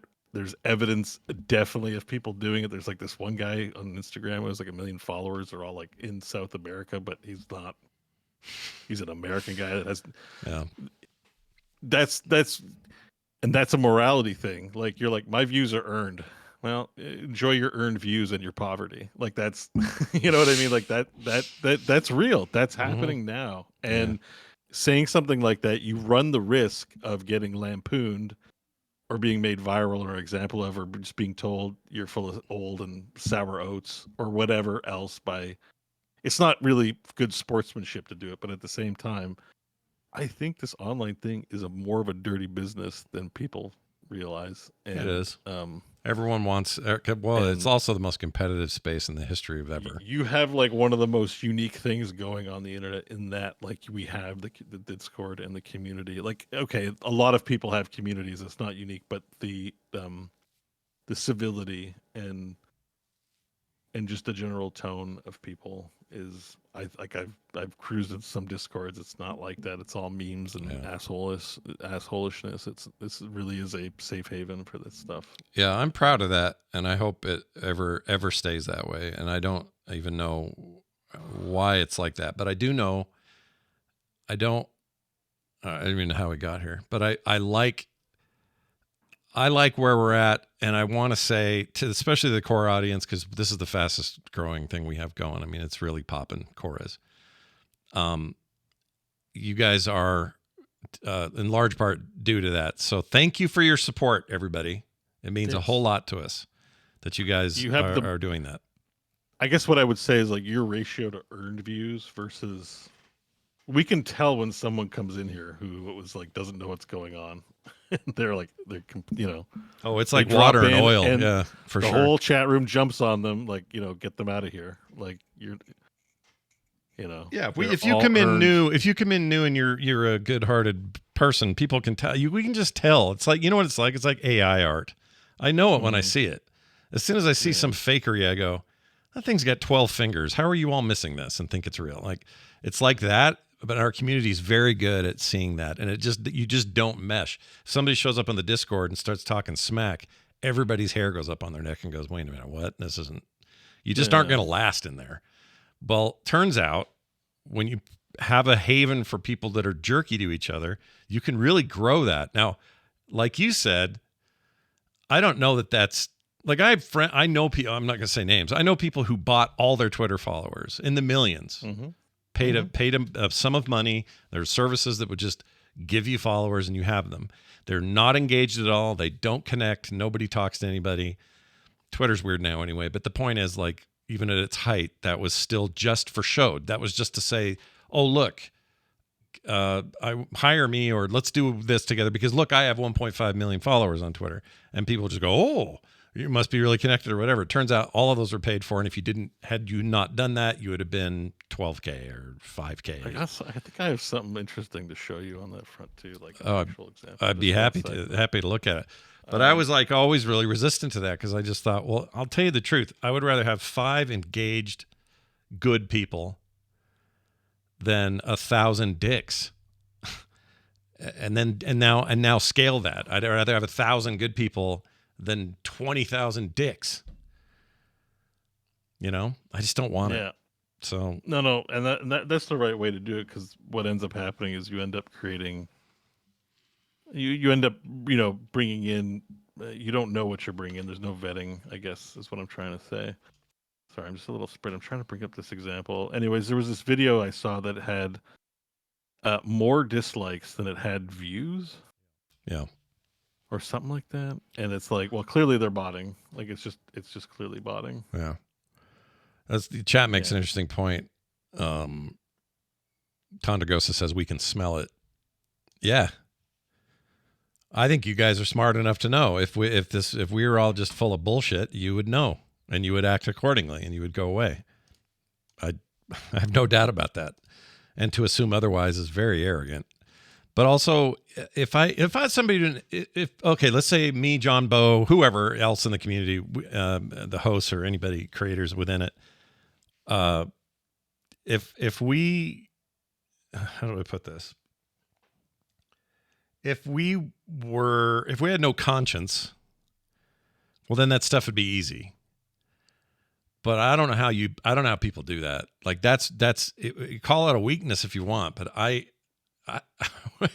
need to be able to look at my kids in the eye, and I need to be able to talk to my wife without being full of shit. I need to, I got little grandbabies now. I need them to see me. They need to see if I'm pretending to be honorable, I better be the actual thing, or else what's the freaking point of that? Right. But no good deed goes unpunished. That's the struggle. Yeah. You're doing the right thing, but I know what you mean because like I'm working full time with the streaming thing, and I'm like, I don't want to just be brazenly like, we need to get the numbers up. I need to do whatever I have to get the numbers up. Yeah, you want it to But be that's good like- and right and feel But good. that's like the adult, it's like put on your pants. That's how the sausage gets made. But like, it just chafes me way too hard. I don't want to make decisions like that. No. So, that then it is what it is. And It's not my it sucks thing. to see other people who don't have those compunctions. Yeah, and you can see what happens to some of those people. They're the most controversial because it turns out if you can be that cold and calculated, you can also treat somebody in your office like shit, or you can abuse your power. And a story comes out about somebody being harassed, and these happen. You can be a presidential candidate convicted 6 ways to Sunday, a sexual harasser, like literally confirmed the worst human being, and somehow still be the best that they have to offer. Yeah, it works is what I hate about it. It's a depressing era of role models, and like the world actually needs our world. Let's just say North America. Let's say Canada and U.S. We need better role models. I'm sure there's other places with some shit, but this is all we have, so this is our purview. But yeah, like just the way this like internet economy rolls out is that we put a lot of prestige on that number, that views, that follower number, and people can game the shit out of that. Mm-hmm. And that's where we're at right now until we find a way to actually, I don't know, can Zuckerberg figure out how to measure integrity instead of views? Mm-hmm. Yeah. Like, can you give us an actual good social media solution instead of your shit ones? Yeah. It'd be great. That's the problem with those. Those are, But everything that's the about case. modern algorithms are not driving integrity and none of that. It's a real bummer, dude.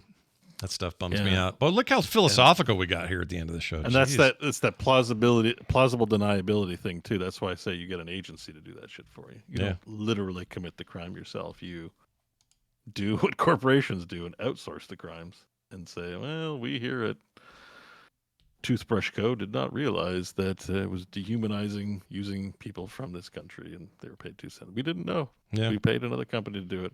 And That's right. We shake our finger at it and we'll do better in future quarters. Yeah, you're absolutely right. I mean, YouTubers are doing it. The person that you might think is really popular and super genuine, probably not. Probably not. And the ones that are sometimes escape into the background because they've had it too. Like they'll have some unexpected success. Skyrocket is also dangerous. Slow curve is better, in my opinion. Build that thing. I mean, this is not good because this leads to this, and then everyone's screwed. I want to leave some room for us to have that. So oh, we can have ours. We're ready. Let's do it. Not 100% of cases like that are maybe like that. Like right? Like it's not just a de facto rule, but there are a lot of cheats. To me, it's that lady, Miss Rachel, who does. I only know this because the little kids around here watch it. But she's got the show called she's called Miss Rachel. She has a number of YouTube channels, and during the pandemic, she started this channel. She was a teacher, and she really likes like pre-K education, little kids, and didn't feel like there was many resources for the little ones on YouTube. So she starts this channel, and it exploded, like hugely popular, partly because of the pandemic, everyone's home, kids are not in school, there's a bunch of reasons. But it did extremely well. And by all accounts, she is a very, very nice, kind-hearted person with, she seems as genuine and as real as possible.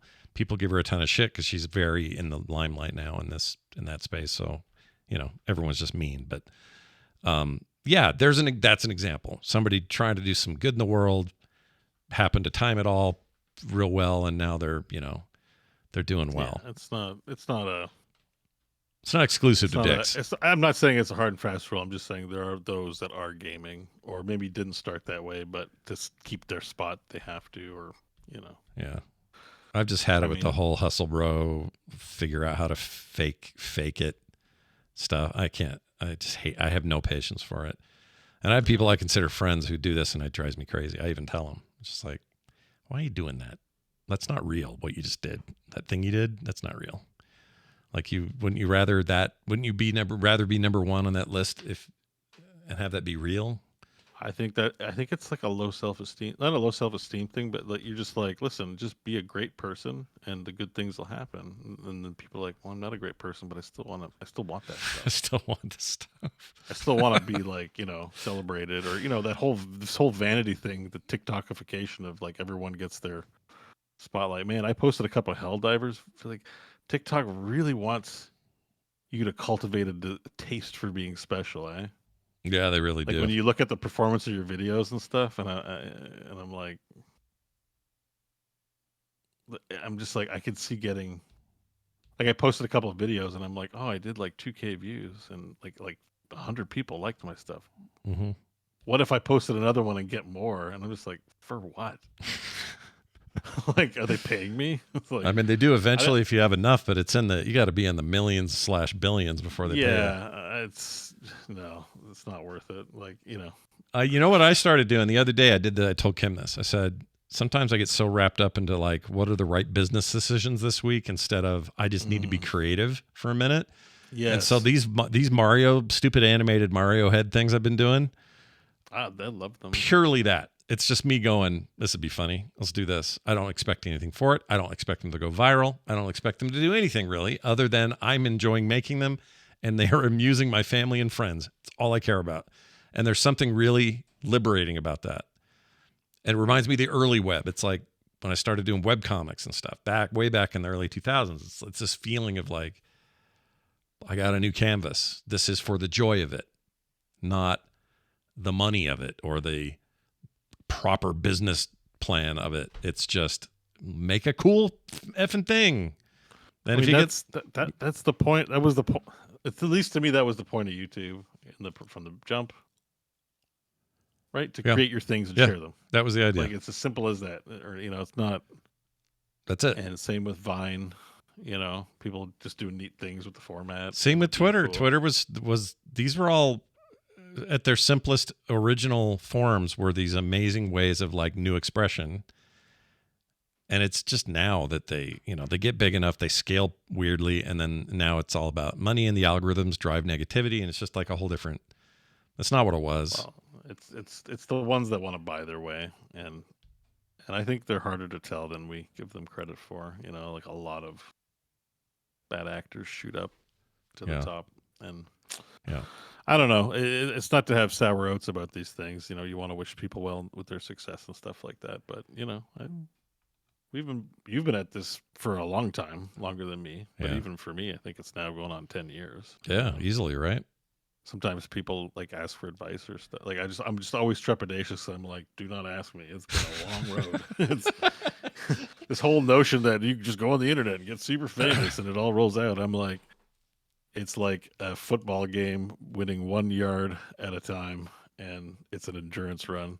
Even just now that I'm like have more time to do this, it's sort of only just clicked to me that like I've got a ton of white in my beard now. Like when I started this, I did not have any white in my beard. You had none. It was all dark. Yeah. So like people just drop it into my stream, don't see a young guy trying to play games. They're like, oh, dad's playing video games. And I'm like, fuck, why did it take so long? Why do I gotta be older now? It's like, I want the kids to relate to me, but it's just like, that's time. And that's how that works. No, I did the same thing. This is something I'm just coming to grips with because I have been doing this since my 20s.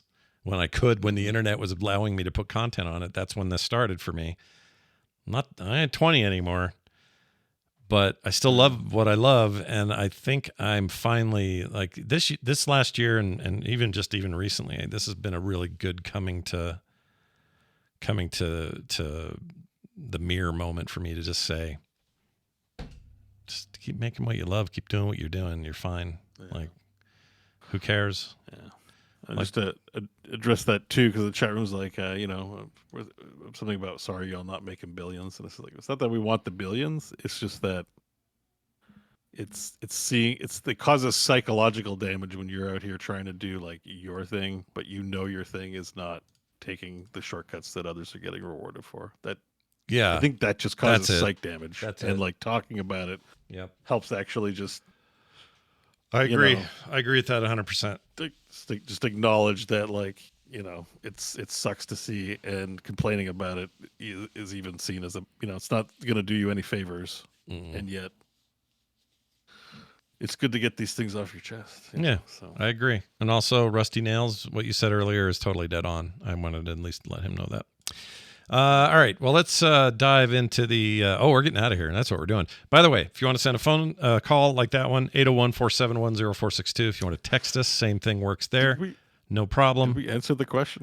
Well, I don't remember how we got here. And I think we said, I don't know how we did it, but we basically said, well, we didn't know Untitled Goose Game was co-op, and it turns out it is. So we're going to endorse that and say, yes, get on the couch with your significant other and play Untitled Goose Game.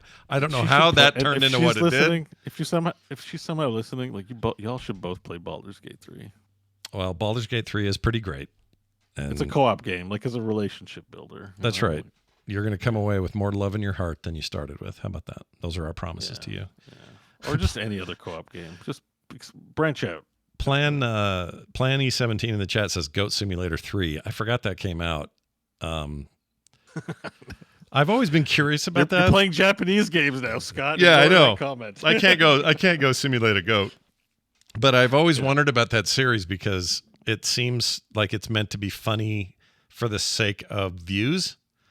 Or just viral, it's goats. Yeah, it's a meme game. Yeah, but it also is like crazy reviews for it, and I always wonder, am I missing out on something with that one? I don't know. That's right. Hogwarts Legacy came up, and we talked about where the industry values are right now, and you did the whole C-suite thing. That's what led to it. Yeah. That's how we got here. Yeah, because the whole point is that like making good games in the AAA space is just not cool enough for the Bobby Koticks of the world, basically. Like, and if we didn't make that clear, he's not the only one. No, there's plenty of him. There are thousands like him. Oh hell yeah! Give a shit about video games. Yeah, you think getting him to retire was? If you guys think getting him to retire was Endgame, I got bad news, dude. Yeah, that's like chapter. That's chapter 2. Like, if your game hits. It is like printing money for nothing. That's what they're like the There Will Be Blood guy. They drink up your milkshake. Drink it up. Yep. All they want to do is stick a straw in your wallet and suck. Yep. And that's all they want to do. And it's real. It's not just copium or things we say to make ourselves feel better because things aren't making sense to us. They literally they're energy vampires, but for video games, like the guy from Shadows. Yeah, I love him. Like, they're just there to just ruin video games and make money, and that's it. Like, it's not these. I don't know if you heard too. Not that. Let's not get into it, but YouTube has been relitigating Gamergate this week.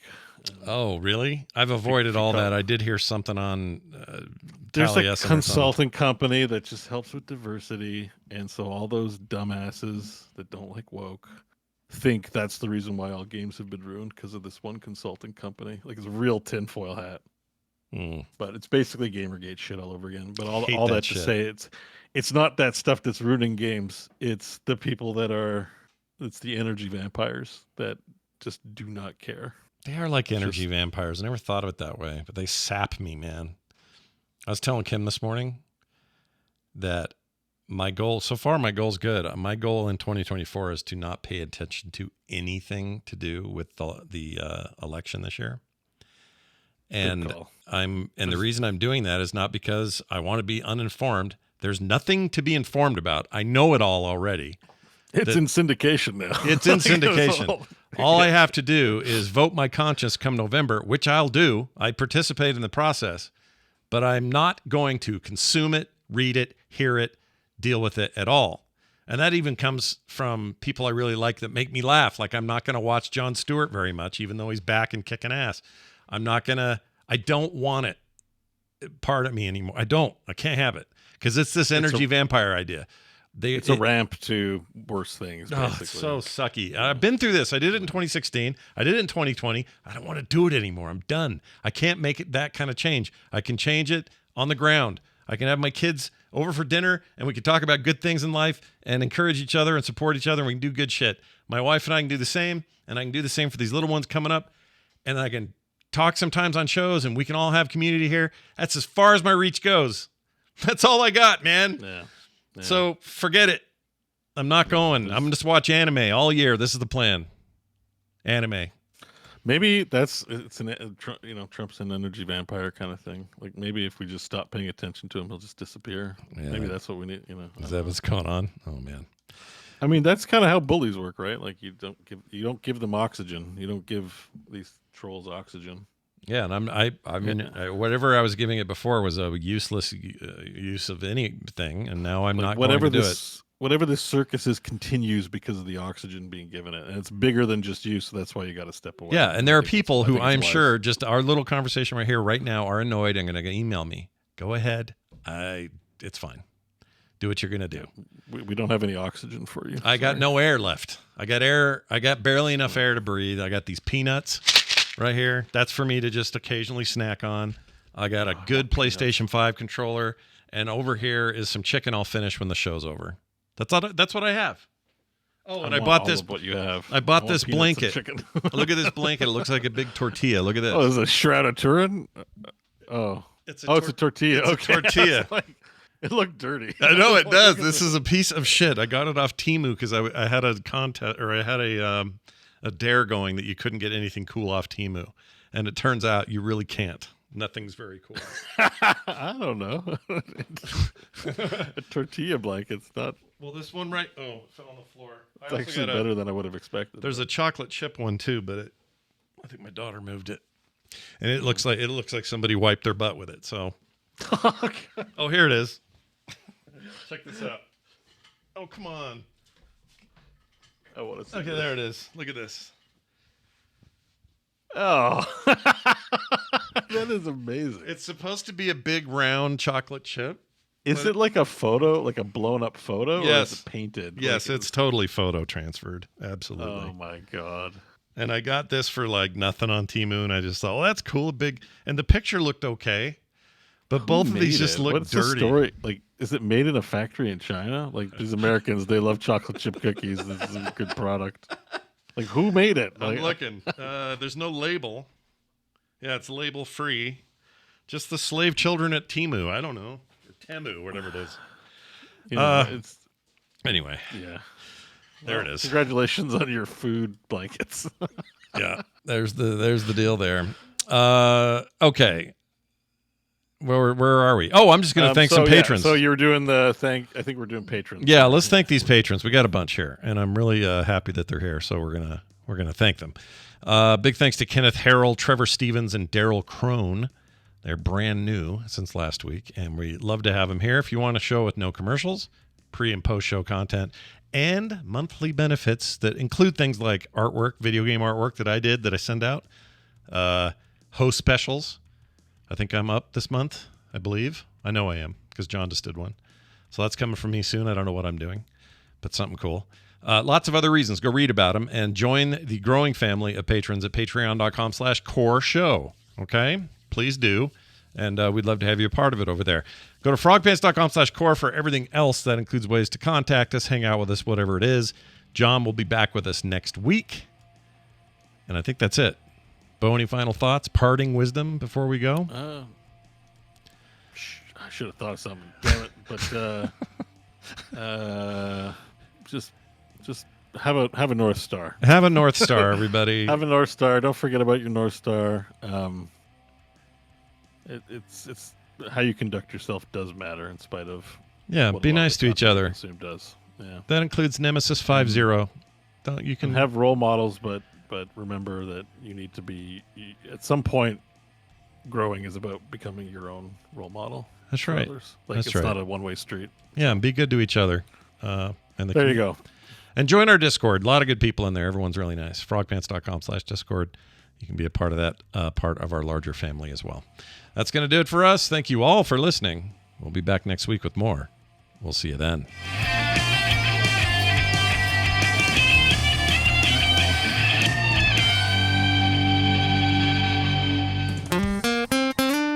Get more at frogpants.com. We found the fountain pen, so I guess I'll head back. Yeah, that was a quest in Scarlet Nexus.